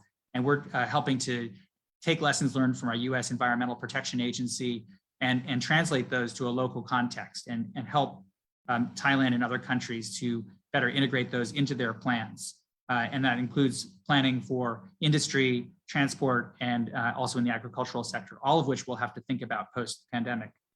We're also helping to better understand, along the same lines as understanding and having the best data, we're also helping to improve Thailand's monitoring framework for air quality. And actually, we have a regional project working with Thailand, Laos, and Vietnam to implement a network of low-cost air quality sensors so that policymakers have the best information with which to make policy decisions after COVID-19. And then the final point I'll make here is that fundamentally air quality issues are a trans-boundary issue. And what we're trying to do is bring together, under the ASEAN framework and other mechanisms, bring together Mekong region countries, bring together policymakers, civil society, and other interested and donor countries to put our heads together and address really thorny issues like transboundary haze and air quality so that we can come to a solution on how to best address those. So to summarize what I've mentioned today during this presentation, the fundamental question here is, what does the Mekong region and ASEAN look like post COVID-19? And I think the first point is that we're looking at ways to strengthening our health systems and increase capacity in the region consistent with ASEAN goals. And the United States stands ready with other nations to do that. And the second point is, how do we build back better? How do we have a more resilient economic system after COVID-19 is over? And some of the key considerations there that I've mentioned today are energy considerations, climate change, and air quality. And again, through technical assistance and coordination with key donor nations, the United States is working hard to make sure that Mekong countries and countries throughout ASEAN have what they need to recover in a sustainable manner. So I'll leave it there. Thank you everyone for your time and attention, and I'll look forward to the questions. Thank you, Yuan. And I understand that many audience might have questions or even an idea to share or comment on the all speakers that have been said. But so far, I don't have any written question come into the question box or the live communication channels to putting questions or comment to our speaker. If anybody want to have like a oral question or a comment, I mean, it's no welcome, and the floor is yours for all. While waiting, I myself have some questions to have further to continue our sessions. I have three questions actually in mind, but the first question will pose to particularly Tom, Akima, and Evans on that you say the same thing in common about the policy harmonization on the energy. So I understand that several countries in ASEAN, we have 10 policy as well, looking at which is the main source of energy that we are looking for. Country in Mekong mostly, I mean, they're concentrated on the fossil fuels, and we have encounter a major problem of the hydropower energy. That's a country like Laos and our giant neighbor China are now rely on dams construction and that facility on the Mekong River. That contradicts to our demands or concerns on the environment issue. I don't know in your idea where or which sector of the energy and environment related to start the harmonization of the policy to make the ASEAN as a whole, or even you can divide some or make a sub regional, like a country in Mekong. We cannot or implement the same policy in the state. So I mean, I'd like to hear from you where it could start. Yeah, thank you very much. That's a very interesting question. The first, I want to say that currently there is no platform where all the Mekong country, including a Lanchan River country, participate in equal footing. For example, there is a Mekong River Council Treaty, but China and Myanmar are not the full member. So only the 4 countries having participate in the legal binding of the treaty. But as I said, China and Myanmar are not the full member. So they cannot talk about the equal footing. And also on the global side, there is the UN Convention, I think UN Convention on the law of the non-navigation use of the international river. Only Vietnam is a member of such a global convention. So one thing, there is no such legal binding platform is missing, is one point. Of course, we understand there is a political framework. For example, the Lanchan Mekong dialogue, Lanchan Mekong dialogue, but it's a political platform. This means that a country having a political power can have a decision-making power. So if we, of course, this is the viewpoint from the external country, but if we see that this current future, there is no platform where all the Mekong River countries participate in equal footing. That might be the first step to address the equal footing and also the equal footing policy coordination, policy coordination framework. This is my point. Thank you.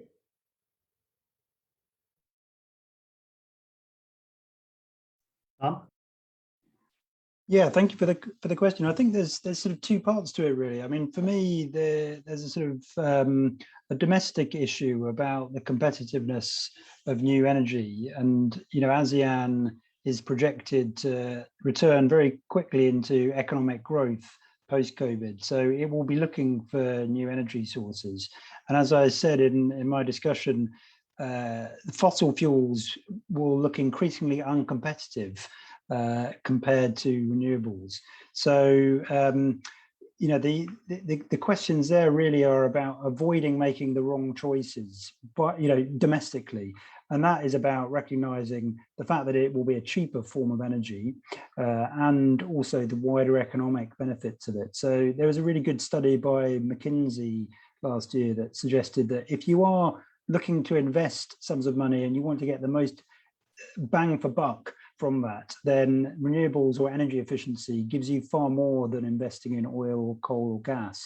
So you get about 7.5 jobs from every $1 million you invest in renewables or energy efficiency, compared to about 2.7 if you invest the same amount of money in oil, gas, and coal. And that's across the wider economy.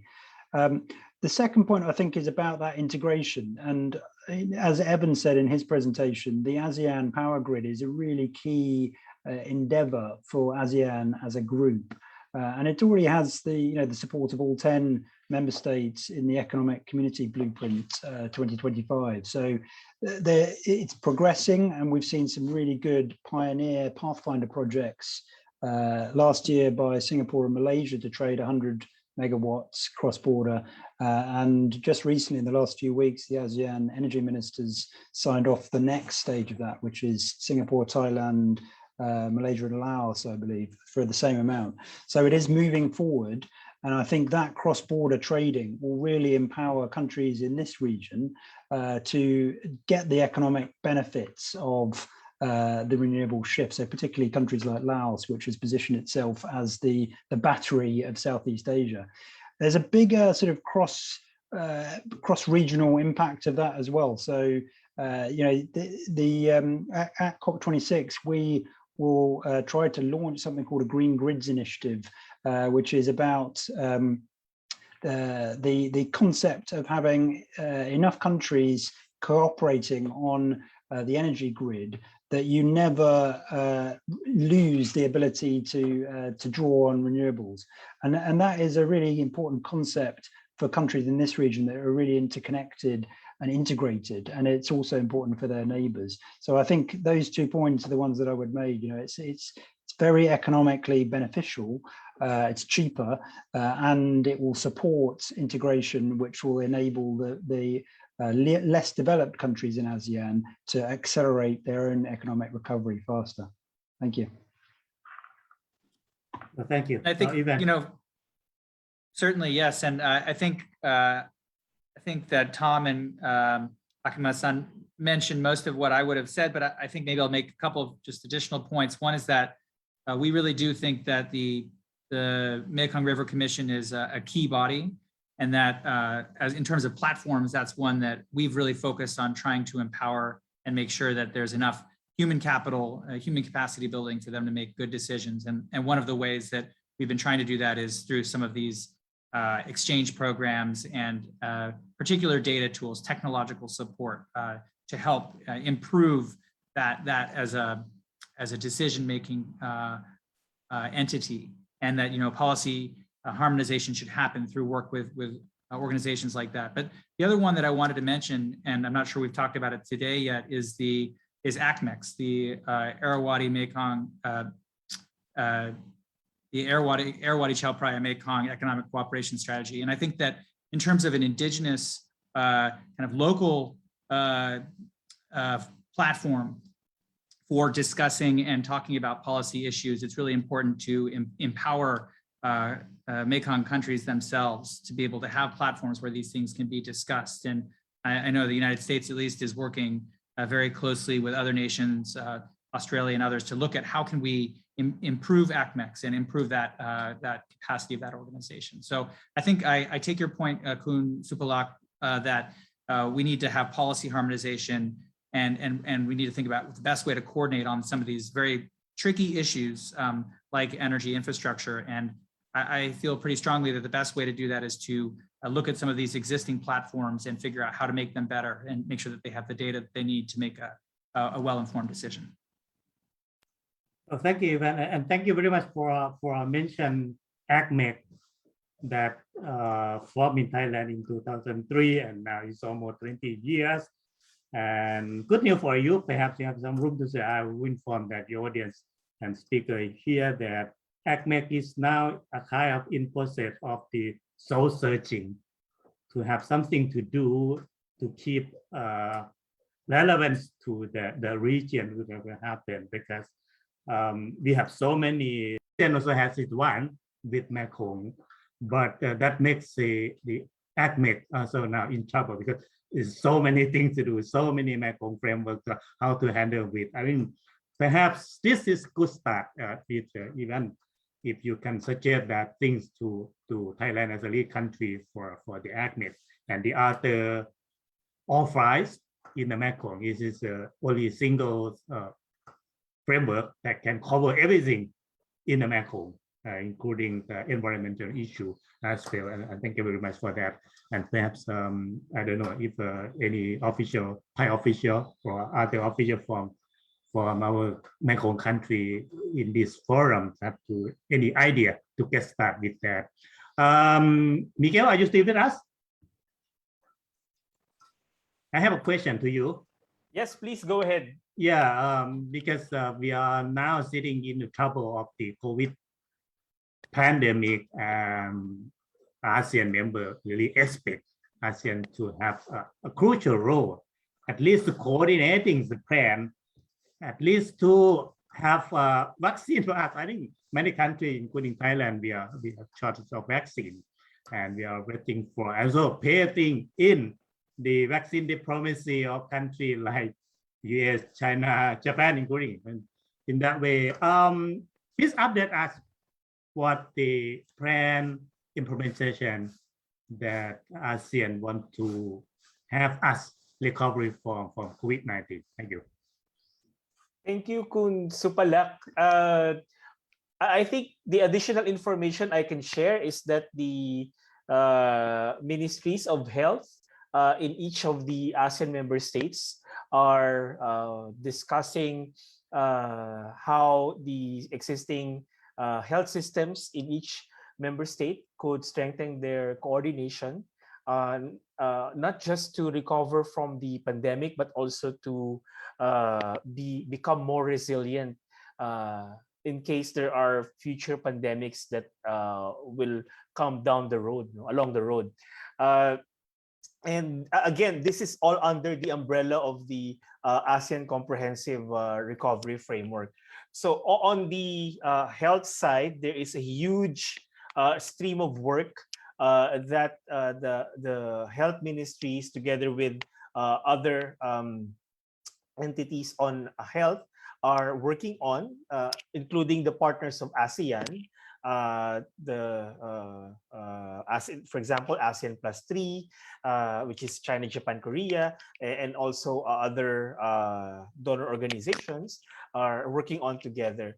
But apart from that, and again, this is really the added value of having the comprehensive recovery framework, is that it goes beyond the health sector and reaches out to other important sectors that needs to be strengthened further. For example, I've mentioned in my presentation earlier, the social welfare sector that works on social protection, making sure that social protection measures are responsive and easily accessible to large segments of the population, and particularly targeting those that are heavily impacted by the pandemic. But apart from recovering from the pandemic, making sure that such national social protection systems are well equipped and are resilient, so that again, when a similar situation occurs, the systems are already in place, and it's just a matter of activating such systems to make sure that services and goods are delivered to the public. I think that's one example that I can think of right now to answer your question, Kun Supalak. Thank you. Thank you, Miguel. There is a question from the floor concerning the Mekong and the cooperation. A lot of cooperation framework, as I already mentioned, we have Greater Mekong sub-region that all countries are in, 6 countries in that. We have MRC that some of you already mentioned, but MRC cover only 4 countries, Lower Mekong, except China and Myanmar.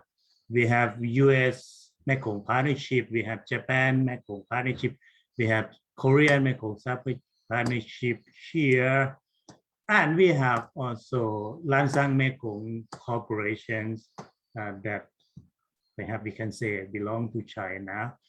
But on this environmental issue concern, that only China, perhaps they have a separate plan for the environment issue, and they haven't shared perhaps clearly with the other, or sitting in the other forum to share the same thing. Second thing is that there are a country called Friends of Mekong, which I understand that UK include in that. But the question is that possible, or any way that to bring China to sit in the whole, Friends of Mekong and the other forum that can discuss about the issue of Mekong in terms of environment, economic development, or so whatsoever that we can. I don't know, any of you free to have an idea whether we have China on board to discuss as a Friends of Mekong rather than have their own plan and their own framework of cooperation as many countries have. I know who will take it. Question.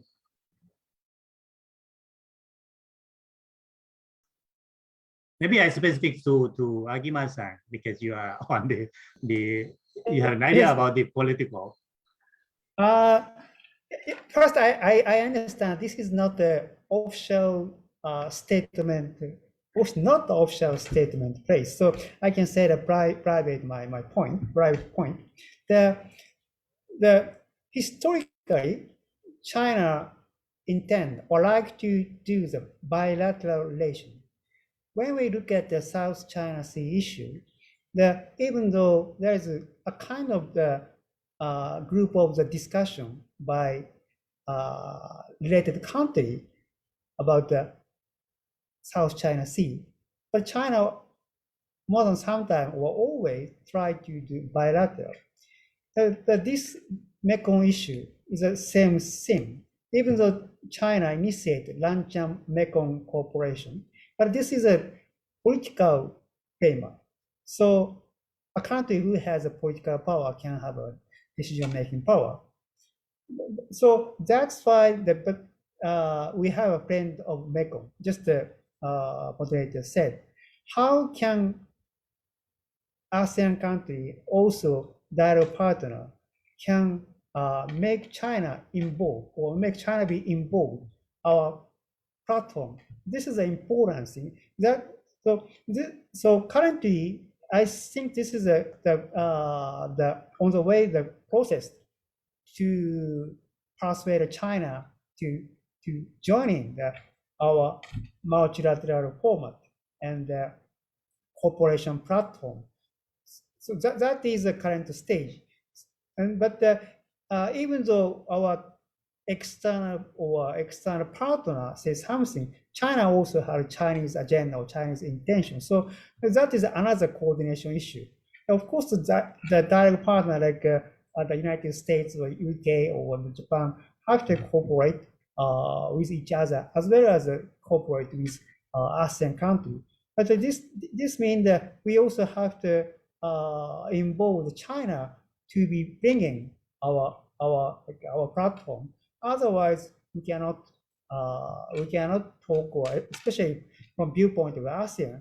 ASEAN cannot talk with China on equal footing. This is my private view. Thank you very much. Thank you. I don't know, other speaker want to have you share this opinion or saying how can we get China on board on everything that we discuss frankly on equal footing. Ivan, you see? Well, I think it's a very important question, and the United States in statements from Washington has talked about better data transparency and better sharing information. And I think that we gathered, in this group today and throughout the region can think about how to make sure that everyone is represented in that kind of sharing of information and what the best mechanism is.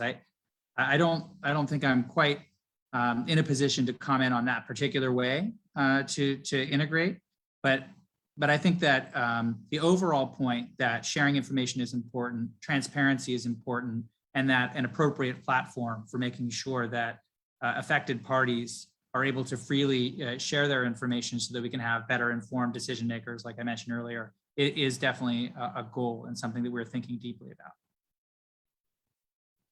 Well, thank you. Tom, you have something? Okay, Akima. Yeah, there's one example. There's a third country cooperation between Japan and China that is ongoing in Thailand. You may know that the East Economic Corridor in Thailand. And Japan and China have made cooperation to develop the East Economic Corridor in Thailand. So one of the idea is to make a third country project, or much more specifically speaking, the bilateral cooperation between a country and China in the ASEAN country. That might be the first step to invite China to work with us in corporate manner. Thank you very much. Well, thank you. Tom, you have something to say? Just very briefly, I think I would echo the points that have been made, but I think in the area that I focus on in ASEAN, which is around climate change and energy and nature, I'm lucky that, and fortunate that it is an area in which, most countries in the world have a very cohesive and shared agenda to addressing. It is a global good, and China has shown great leadership in that area over the recent months, including this week at the UN. So we want to encourage that, and I think seeing it through the prism of ASEAN and doing that collaboratively is really important for our bilateral relationship with China, but also for supporting ASEAN's own growth.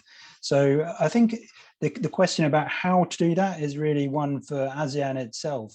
And I think, it is the ASEAN Secretariat and its member states are very well placed to determine how to bring its dialogue partners together and the various mechanisms to do that. But I don't think the UK position is anything but collaborative, particularly on my agenda. Thank you. Thank you. Tom, as I said, I have a specific question to you on the solar PV. During COVID, I have seen many countries in ASEAN suspend their project, including Indonesia and Philippines, Myanmar as well, because of they want to move the fund for the other thing. Do you see any good prospect for countries in ASEAN will continue or invest about the solar energy? Yeah, I think it's too early to tell, to be honest with you. I think there are lots of opportunities in Vietnam, particularly. I think there's some big opportunities there, and in Singapore and Malaysia, and actually across the strait into Indonesia, where there seems to be increasing focus on solar. So I wouldn't necessarily say that we need to be constrained to solar when we're thinking about the renewables opportunities in ASEAN, but it seems to be one in which the cost competitiveness of it has fallen most quickly. And it has shown, not just in solar, but also in offshore wind, actually, that it can really attract lots of foreign investment. So there's good examples in Thailand, Vietnam and Malaysia of feed-in tariffs leading to really fast growth in those markets and spectacular foreign investment, which has increased the pace at which renewables can take effect. I think the really important thing is that as countries emerge from COVID and they start thinking about, bringing those new projects or those existing projects back online, they need to be thinking about how to do so, how to make those economic choices in a way which will have the least net effect in terms of producing the most growth for their economy. And that it means, thinking cohesively about reducing subsidies. So we know that fossil fuels are subject to some really uncompetitive subsidies around ASEAN. And that is bad for the public purse and it's bad for competitiveness. So thinking about how to drive growth and also to ensure the best cost competitiveness is really important. And I think we can see that having a better regulatory environment could also stimulate more foreign investment. And as I've just talked about there in terms of the feed-in tariffs. So those would be my responses, I think, on that specific question. Thanks. Okay, thank you. Then I got a question from the floor in Thai, but I will translate to you that countries in ASEAN, we are now under military rule happening in Thailand. This is forum. Do you see any good prospect for a country like this to have a good policy and mechanism to take care of environmental issue? I don't know if anyone wants to pick up this.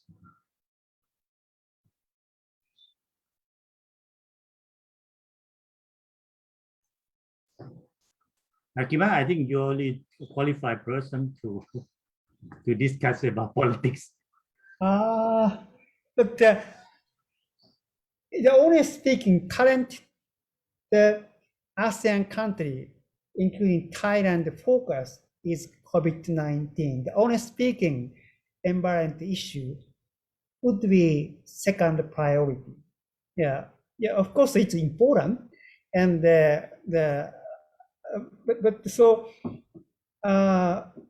environment issue. I think all ASEAN countries have to tackle on the COVID-19 issue. That means the public health issue, and how the next step, or as a next step, how they initiate environment issue, or how they revitalize discussion of environment issue. It would be the point ASEAN Secretariat can handle. Of course, when the ASEAN country or ASEAN member decided to address the environment issue as the next prime concern or prime policy, we external partner do and invest any support assistance. But I think that question might be better to cast to the ASEAN Secretariat, not the external partner. This is my point. Thank you very much. Thank you. So Miguel is your. You can speak on your own. I mean, not a capacity of the ASEAN official. Perhaps you can say diplomatically on the way that how we get the thing done. ASEAN has work plan, master plan on the environment, and how you get everybody on board to implement it. That's a question for you specifically to avoid that kind. Thank you, Kun Supalak. Thank you for the question from the participants. I think there are several existing consultative platforms on promoting sustainability in the environment sector, and also responding to the impacts of climate change. If I understood correctly the question, I think my appreciation of the question is that how can regional frameworks of ASEAN accommodate the specific political context of specific ASEAN member states. I think that the diplomatic way of answering it would be to say that ASEAN, again, has all of these existing platforms for engagement by the governments to interact with one another, and also for various stakeholders to engage governments, decision makers, and also to engage one another. So I think that could be my diplomatic answer to that question. Thank you. Yeah, but a follow-up question to you on this matter in particular from the floor, because civil society has asked for, quite a long period to have active participation in specifically another pillar of the ASEAN. If we can specific on environmental issue or other social issue, do you see any possibility or any good prospect for them to sit in similar to the official? Thank you, Kun Supalak. Actually, this is in every forum that I attend, this is the very common occurring question. And maybe to preface my answer, as I've said earlier, there are varying degrees of engagements and readiness to engage within this structure of ASEAN, no? And sometimes personally, I feel that it's really a labyrinth, no? That we need to navigate. And I think from our side, from the ASEAN Secretariat, what we do is to support civil society organizations who are willing to engage ASEAN in a dialogue to find those entry points.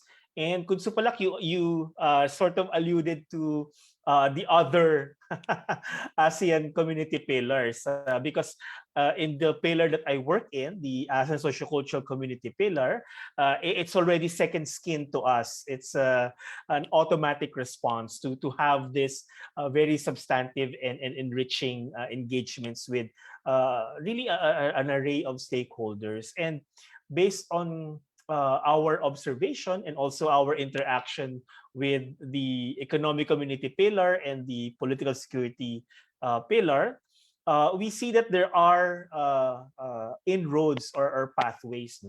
And for organizations who are interested in maybe pursuing this track, there are formal and informal ways to do so. And also, I think one concrete step, we can maybe have a discussion offline, and maybe such organizations can take a look at the ASEAN website and see which thematic areas they're interested in.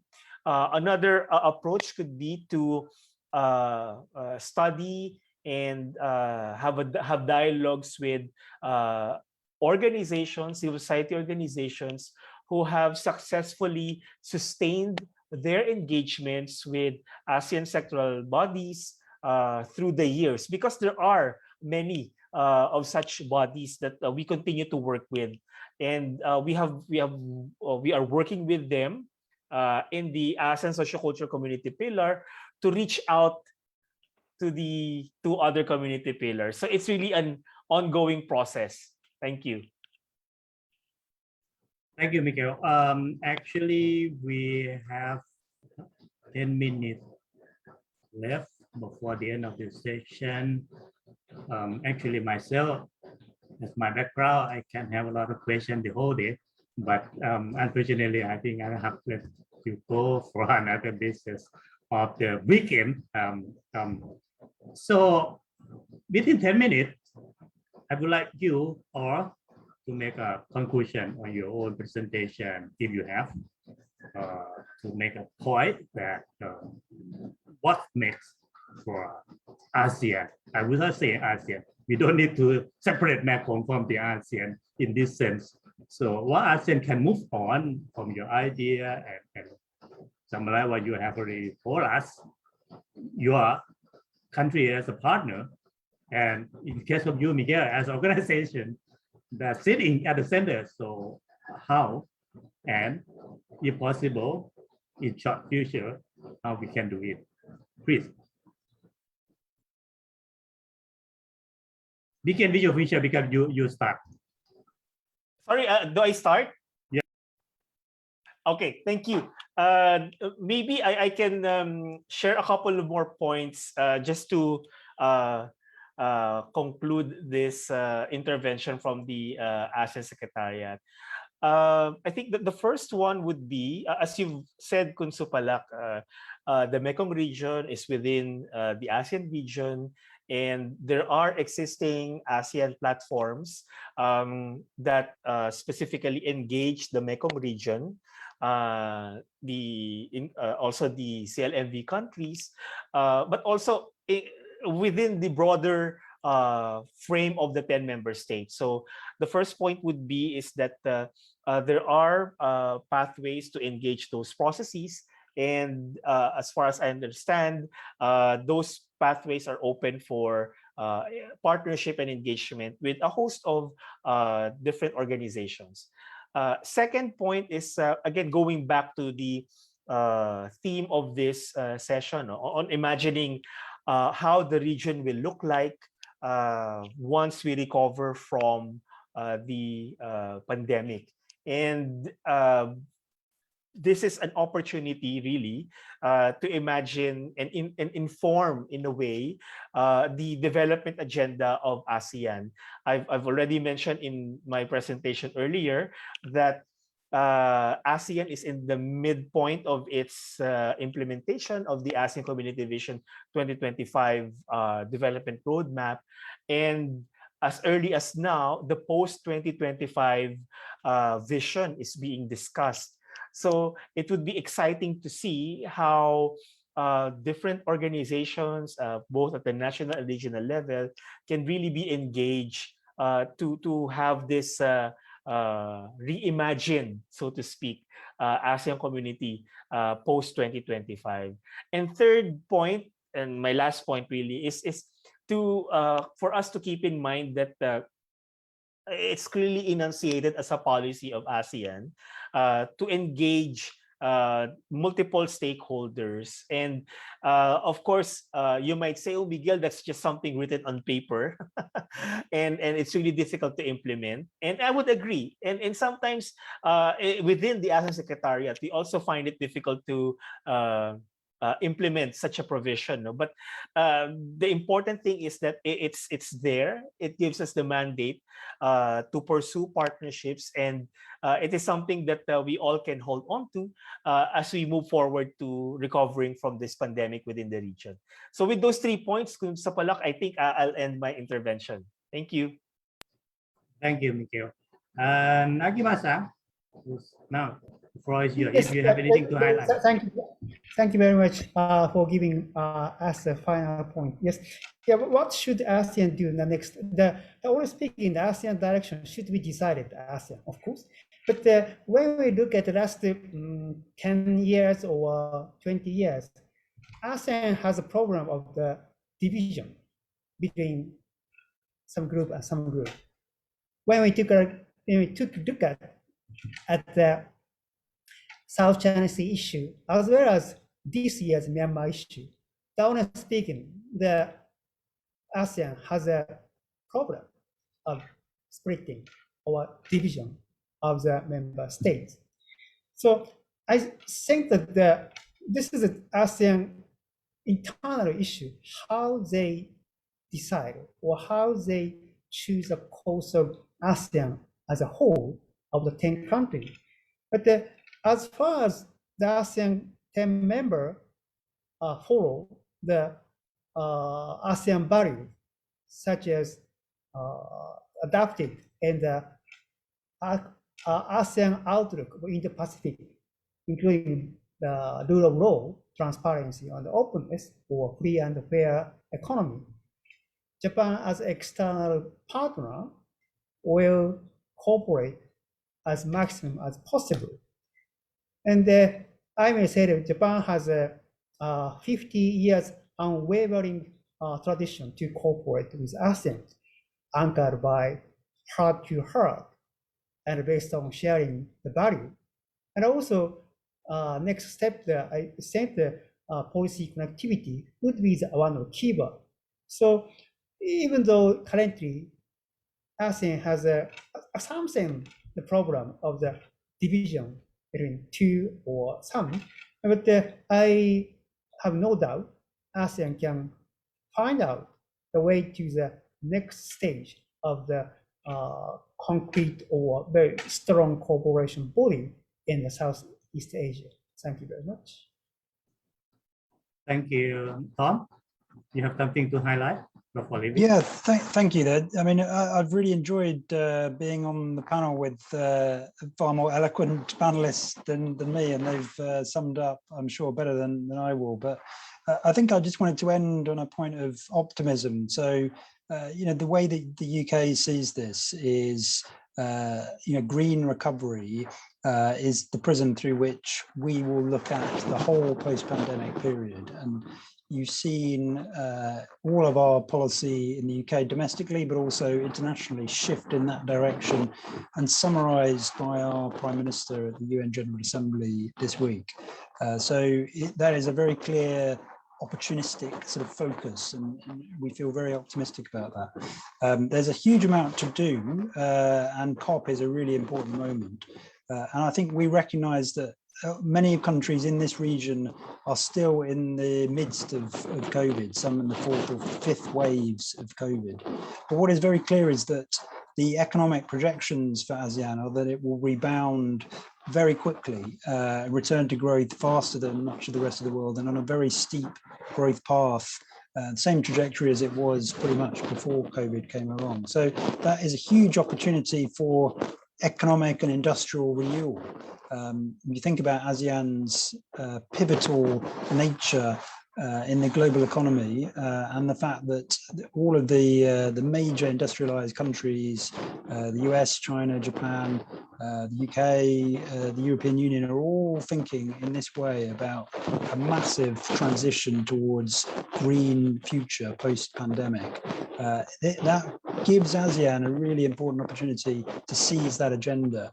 It can be more competitive, it can create more jobs, more trade and growth, and healthier lives by seizing that moment. So, as I said, COP26 in 5 weeks' time is a really vital moment that the UK sees that, not just for November's conference, but also about our legacy for COP26 and our dialogue partner status. And we very much hope to have the same sort of lasting relationship with ASEAN that my Japanese colleague talked about, 50 years plus. So that will give us a very vital platform, we think, to really support ASEAN and work in dialogue with ASEAN to secure that growth and all those opportunities. So thank you very much for having me. I've really enjoyed being here. Thank you. Ivan, your turn. Great. And I like Tom's optimism. I think that's the right note to end on, that although we've come through a very difficult period together, and that certainly COVID-19 has posed many challenges, what we really need to do is learn from those experiences to find how to strengthen human capacity and our health system so that we can deal with tomorrow's similar challenges, and that this economic recovery really should be about furthering economic integration and building a sustainable and resilient future. And we can include things like alternative energy and climate change and air quality and a range of other issues in that recovery. And this is the opportunity, and that we have to come together on a united platform, you know, to really harmonize our policies, I think was a good point that was made, but also consider local policies like the biocircular green economy and the national policies of each of the ASEAN nations. And think, you know, not just within ASEAN, but beyond ASEAN. Thailand's going to host APEC next year. And I think that that's a good opportunity to think even beyond the 10 nations that we're talking about today, and how we can bring folks in the region closer together and support them as donor nations and work together for a better future. So thank you very much to all the panelists and Kun Supalak for the opportunity to talk about these issues today. Thank you, Evan. I saw Kun Premdidi appear in the screen. Before I make a conclusion, you have something to say? No, thank you. I don't think so, but probably just to say thank you again to all the panelists. I know this is a pretty long session and at the end of the day, but we are very appreciate that you are all with us today, and also very well preparation for all the questions and issues that we asked you from the very beginning. Thank you very much. Thank you, Kun Premdidi, and I think we have made an excellent job today together by making thoughtful for the future of ASEAN and cooperation with partners of the ASEAN and Mekong, if I may to highlight about this again. I have nothing to make a conclusion in fact, but I just like to say a special thanks for all speakers and organizers who make us come together today to have a discussion, a wonderful discussion, and particularly the audience participants who have a great attention for this forum today. So I announce the end of the session. Thank you for attention. Thank you. Thank you. สวัสดีค่ะ สวัสดีครับ Thank you. สวัสดีครับสวัสดีครับขอบคุณครับขอบคุณครับ Thank you very much, Kun Supalak, for your excellent moderation, and thank you to all panelists for these sessions. So coming last session of the first day, documentary Guardian of the Rivers on people of climate, river, and the dam removal project in California, United States. This 14-minute film with the Thai subtitle was produced by American River and Swiss Water Film in 2020. Thank you very much for having us showing the film today. We also very lucky to have Bruce Shoemaker, the Climate Project Liaison, the co-editor of the book Death in the River, Global Lessons from the World Bank's Model Hydropower Project in Laos, who has been working on environment, rivers, and dam issues in the past few decades, to speak with us in July. We would like to rerun the video sometime to his talk about climate dam removal. Before we proceed to the final activity of today, please join me to thank to all panelists, moderator, and attendee for today's. And tomorrow we will start part 2 of MELF on crisis and actions, and we will start at 9:30 Bangkok time. We will see you tomorrow. We will see you again tomorrow, and please enjoy the documentary Guardian of the River and have a nice day. Thank you.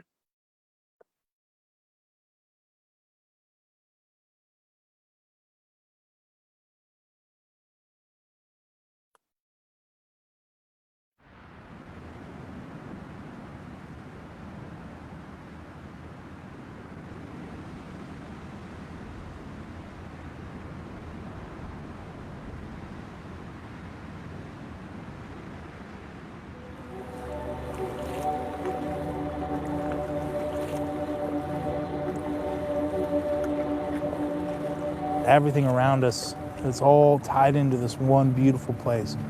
And it just inspires us to take care of this place. And that ties into our values as Indigenous people.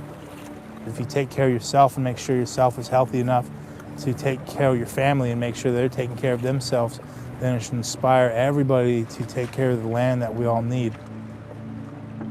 It all starts with being able to catch that fish and bring it home to your family. I love being down here. I love seeing our family fish. I love seeing them drift. But how much longer do we have? Back in the day, you did this all year round. You caught fish in the spring, there's fish in the fall, and there's fish in the summer. But nowadays, it's only this one time a year where we get a really good fish run. And it's really sad because this fish run is so small, there's not going to be enough fish pulled out of this river to give every tribal member one fish. So we do the best that we can to make sure that we share the fish that we do get with people who might not get the ability to come down here and catch it themselves. My grandpa thought he'd never see the day where he'd catch less than 50 fish when he went fishing. Now we come out here with 3 teams and we're lucky to catch 7 fish. But the reality of it is that our people need to be fed. You know, these salmon are so important to everything that we've come to understand as Yurok people, that without these salmon, our way of life is impossible.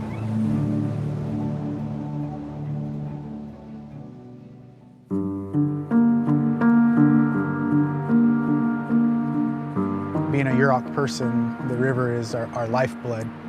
It's just as important as the air we breathe. The Klamath Basin is really big. It stretches from southern Oregon down into northern California, then goes out into the Pacific Ocean. It's really diverse as far as the physical aspects of it and also the biological aspects of it. Historically, this was the 3rd largest salmon-producing river on the West Coast. There's been significant declines in all anadromous fisheries to a point where some fish have been extirpated from this river system. There's probably a number of reasons why things have changed so drastically, but one of the main reasons is those dams that were put in and basically cut the watershed in half and took away 400 miles of anadromous spawning habitat. These dams have such a big effect on our lives, and when you're younger, it feels like people are talking about like a monster or something at the head of the river. They're not used for irrigation. They make a small percentage of what Pacific Power and Berkshire Energy's profit is. Where rivers should be naturally fluctuating up and down, these dams are regulating the water flow towards one kind of stagnant flow. So it allows algae all along the bottom of the river to pop up and grow and just flourish. At times, the Klamath River and the reservoirs behind the Klamath dams can be thousands of times higher than the threshold that is recommended for humans to be in. So the water is toxic, extremely toxic. And then that water is in turn released down the Klamath River. The state of California says that you're not supposed to drink it, you're not supposed to swim in it.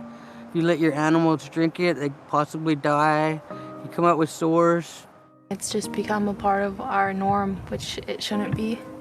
And it's sad to see. It's disgusting. For like the next generations to come, my kids or my kids' kids, to be able to swim and fish and not worry. Another very serious impact that we believe dams are responsible for is some fish disease issues that we have in the river. One fish disease in particular that we're really concerned about is called Ceratinova shasta. We call it sea shasta. It's deadly to juveniles. 90% of the fish sampled have this disease. Another disease aspect that is exacerbated by dams is a fish disease that we study here in the lower river called ick.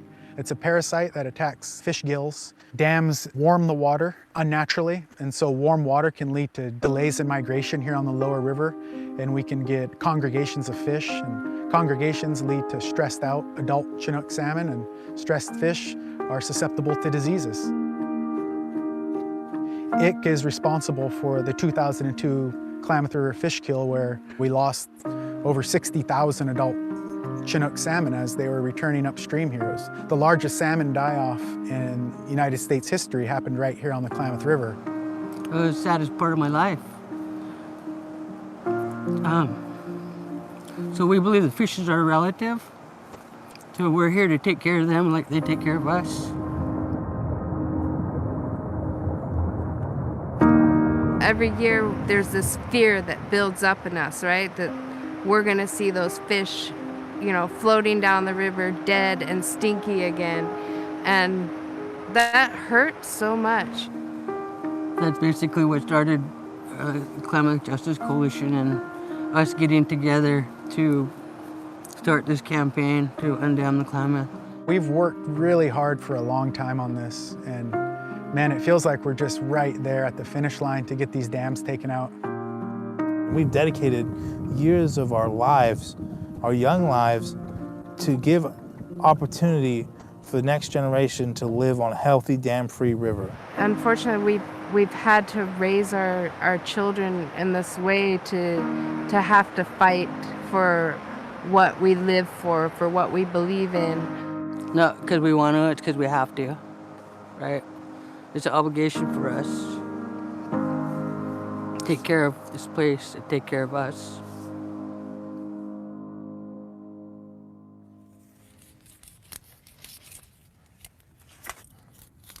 In Yurok, we call it Nepui. So this has been one of the main staples for the Yurok people for our traditional diet for over thousands of years. So I'll come through and I'll defend and I'll pass it over to the master flayer. Women are very important in our culture. We build our people up. By 11, I was making my own gear and able to go out and pretty much feed myself, feed my family. My great-grandparents, they did a fish war here, fought the American government just for our fishing rights. And they actually had people with riot gear beating us natives down here just for set nets. Every time you'd set net, guaranteed they'd come through and try to pull it. And us locals had to fight them off. I'm glad they did, because we wouldn't be able to take you guys out and show you our way of life today.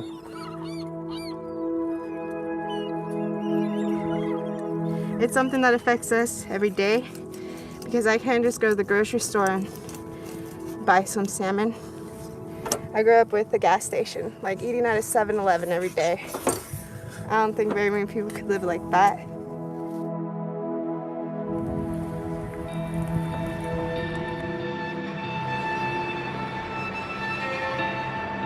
What we know is that the river is no longer providing for us like it should be. So it can no longer provide subsistence of salmon for every family. So we have to find these different ways to provide for our people. And we want people to stand up. We want people to fight for their rights. We want people to be there. But in reality, if you don't have enough food for your family at home, how are you going to be able to go out and stand up for your rights halfway across the country or go to these protests? And how are you supposed to dedicate large portions of your time if you're worried about not having healthy food access in your home? You can't. And it's just a part of the system that's been constantly pressing our people to the point of normalization. If someone told us that we would be growing vegetables this time last year, or told me that this is what I would be doing or we would be doing as like a unit, I would have told them they're crazy. The education of it, or the resource for the education, wasn't there. And we're just trying to show people that how easy it is to actually grow their own food. Growing your food like this and growing your garden like this is like unheard of. And for us as fishermen to be out here making these types of moves, to find out what people like, to find out what people need, it's really kind of cutting edge for our community because it hasn't really been tried, hasn't really been done before. We stopped by a house today and they said they don't like cabbage. So they're getting specific on us. And that's good. We stopped by someone's house today. What did they say? They said that the broccoli was so fresh, they cooked it 4 days, 5 days after we gave it to them, and it looked like they just pulled it out of the ground. A lot of people told us we couldn't do it. We weren't going to be able to get a garden in. We walked away from those people, and we found the people who believed in us, and they said, you know what? If we work really hard and we push forward, you guys will be feeding people by the end of the year. And it's happening. Cabbage, here, Baba. Got that help? Thank you guys. Appreciate it. Okay, love you guys. These are hardworking families. You know, they take care of their kids and other people in their community. We're teaching families how to take care of yourself. Over hundreds of generations, our families have developed a resiliency that can't be beat, that can't be destroyed. And no matter what happens, no matter what you take away, we're always going to provide for our people. We're always going to find a way to take care of our children. We're always going to find a way to move forward.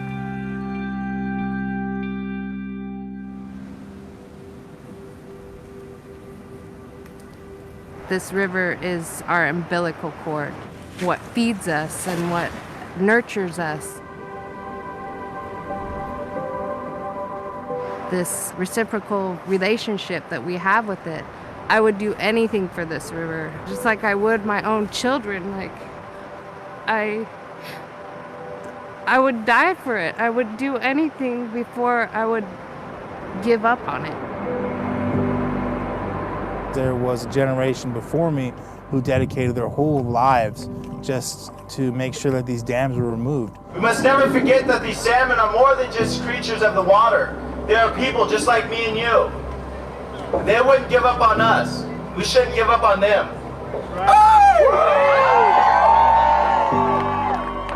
They have the chance to make the world right here. Do the right thing. Take the dams down. We're not going to give up this fight to get these dams out of this river. Like, if this doesn't work, if this current iteration of dam removal doesn't work, we'll move on to the next. I imagine a world where we live in harmony with the river, and I see that. I see that possibility. So every aspect of my life has been built around this river, whether it be teaching the next generation these skills of organizing, or whether it be providing food for my family. Nothing says Northern California like cooking on a redwood skewer, an open flame. Sammy and these young folks, they're really outspoken, and it makes me feel good that we've taught them how to do that. They're all coming to that age, and they all know they got to stand up. It's their time.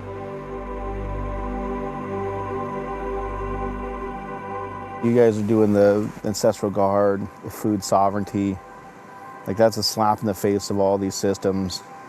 I think that's the way it has to be. We have to be willing to put effort into things. Our survival depends on how we re-indigenize and live like we're meant to live again. After these dams are removed, all that power is going to be put directly into building these healthy opportunities for our people.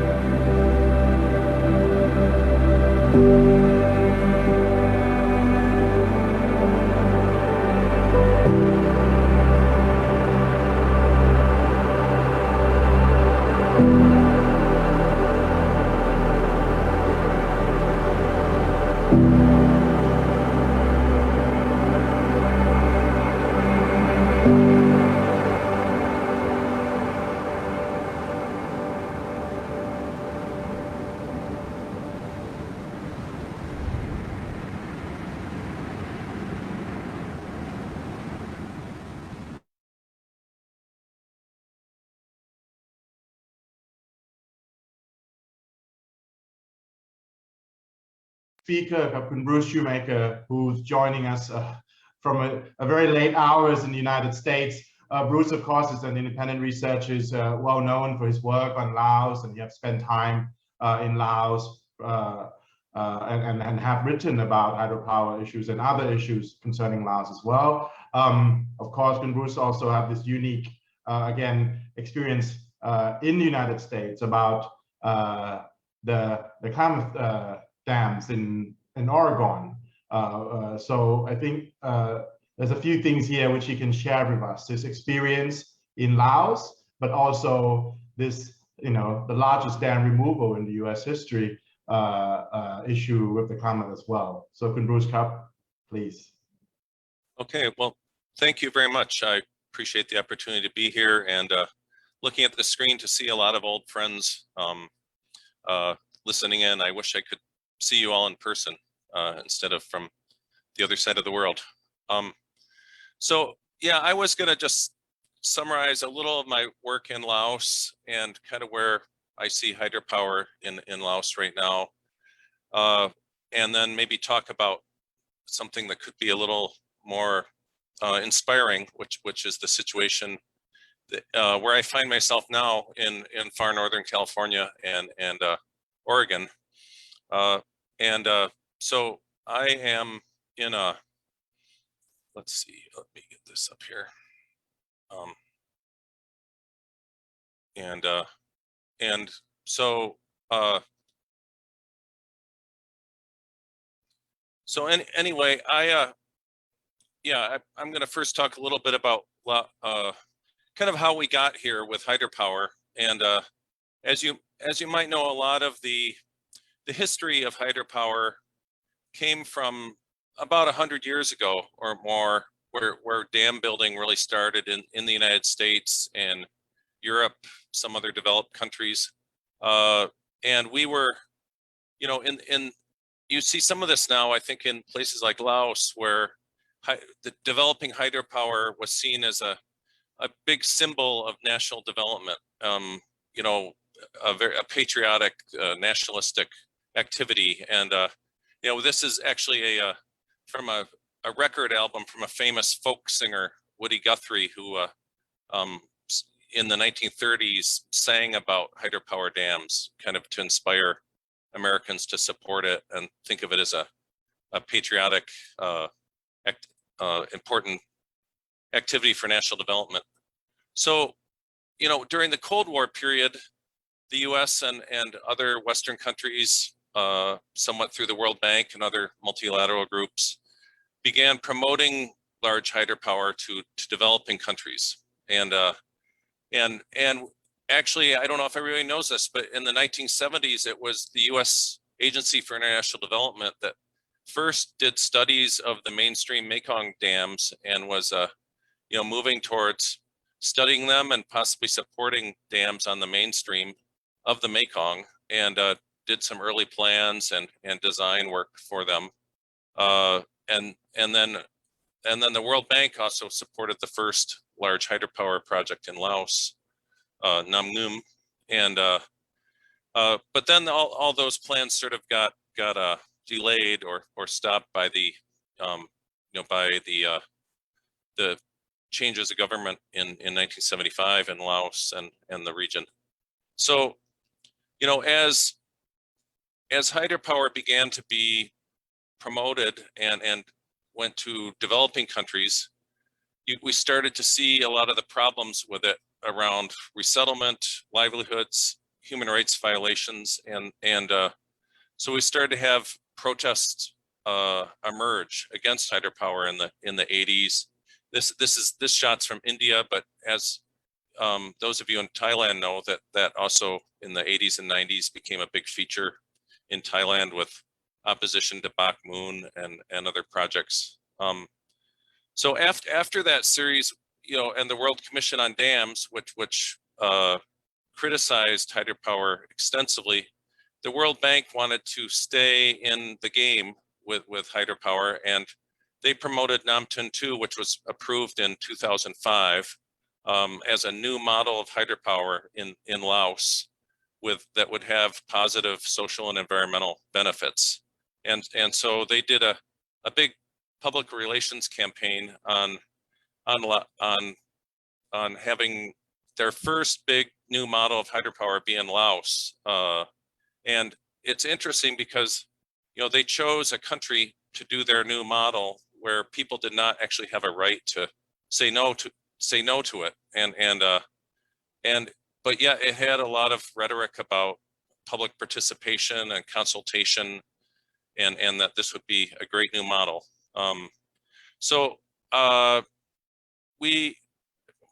I, together with actually 17 researchers, did this book 3 years ago. We published about Nam Tun 2, where we talked about a lot of the failings of the project on both economic and social and environmental grounds. I'm not going to go into all that tonight, but but even as the World Bank was promoting Nam Tun 2 as this new model, you know, we saw that it actually had a lot of had a lot of negative effects. So what happened was that both the World Bank's Nam Tun 2 project and then also the Asian Development Bank's Tun Hin Bun project, which was completed in 1998, were portrayed as these successful models of hydropower that that basically set up the systems for investment in Laos and and set the whole framework for private hydropower investment. And you know, they use the rhetoric of sustainable hydropower and talking about how, in addition to having national economic development, these hydropower projects would be positive. You know, there was a lot of rhetoric about local community benefits, and so all of a sudden, you know, we saw the number of proposed and under development projects in Laos really explode in the early 2000s and up until the present time, both including on the mainstream of the Mekong. So we've also seen how a lot of even Western donors continue to support this idea of sustainable hydropower. And even though a lot of the financing at this point is not from Western countries, it's from China, Korea, Vietnam, other places, but basically we saw a lot of donors for a long time be very supportive of this development strategy in Laos, and I would say not pay nearly enough attention to some of the negatives, which were basically that these large projects are being supported in a country where the people just do not have the right to say no.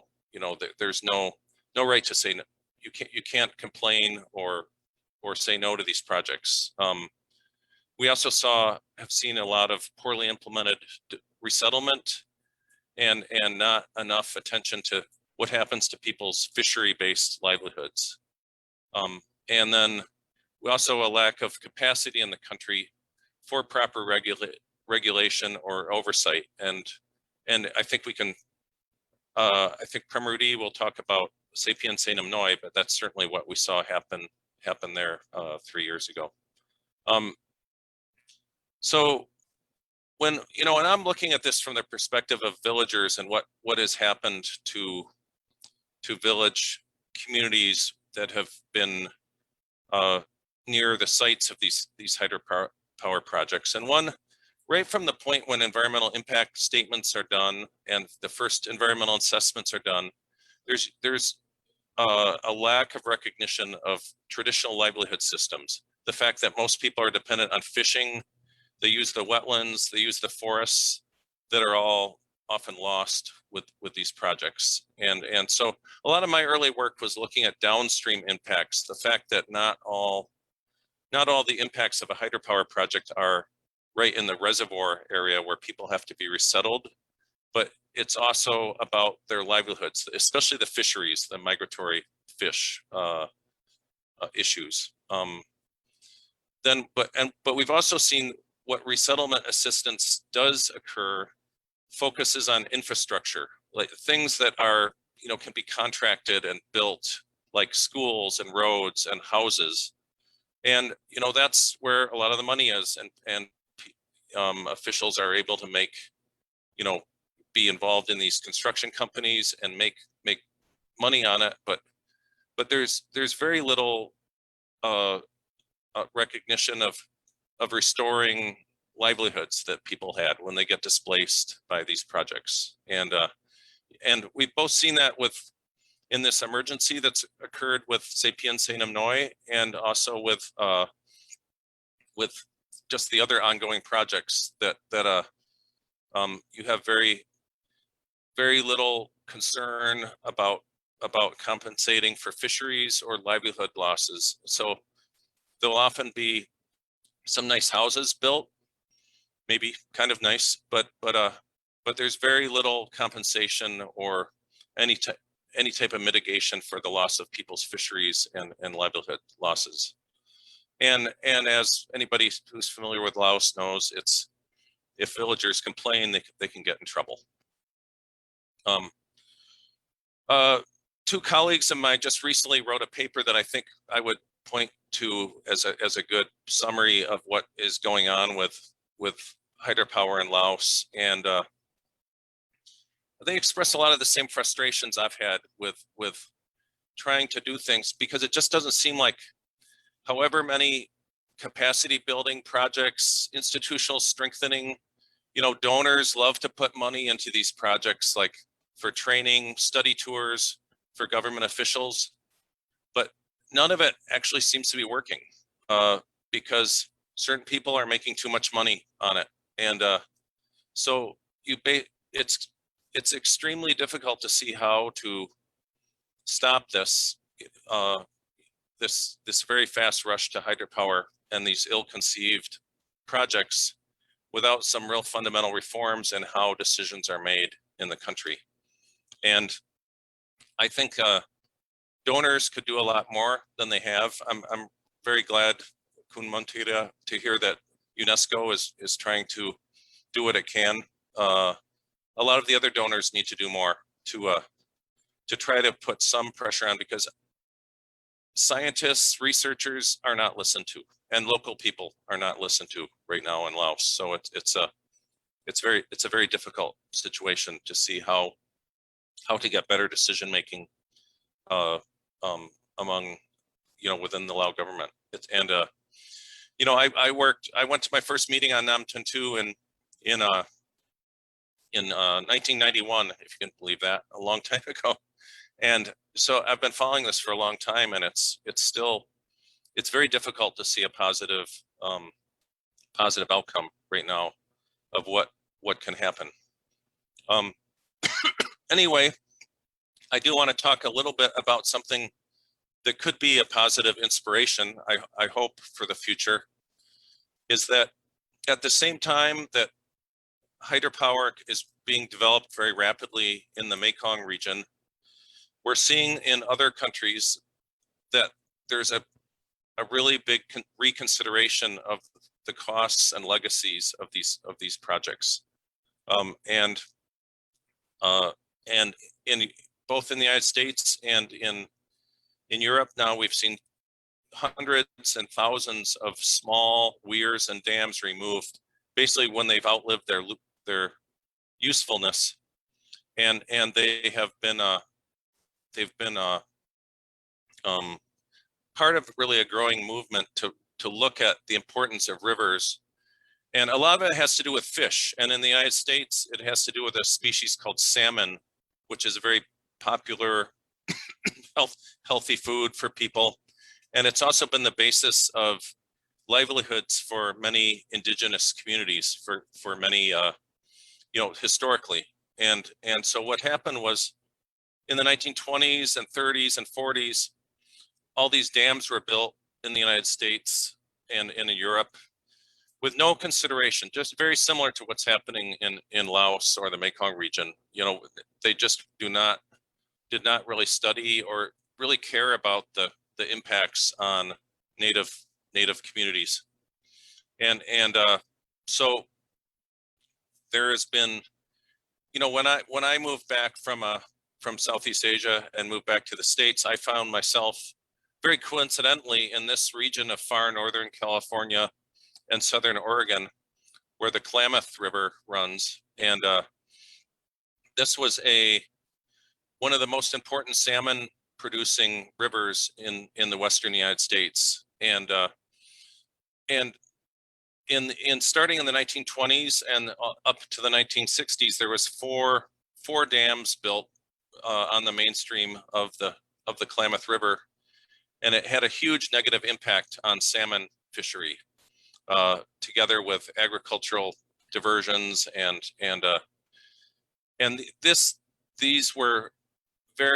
was a very important source of culture and livelihoods for the the indigenous tribes that lived in this area. There's four major tribes that all depended on the Klamath River. And for many decades, nobody cared or paid any attention to it at all. And then in more recent years, there's been a movement to get rid of to remove these dams, and it started was led by the indigenous communities. And so this is a cascade of 4 dams all on the Klamath River, and it somewhat reminds me of, if you go to northern Laos, there's the U River, a tributary of the Mekong in Luang Prabang province, where we've recently seen the construction of a series of dams on on the Uwe River, seven dams actually in total, and that's having a devastating impact on the fishery and people's livelihoods on the Uwe River. And so it's very interesting to me to see a place where there was a cascade of dams. This is another lower down one, which is the earth and fill dam called Iron Gate.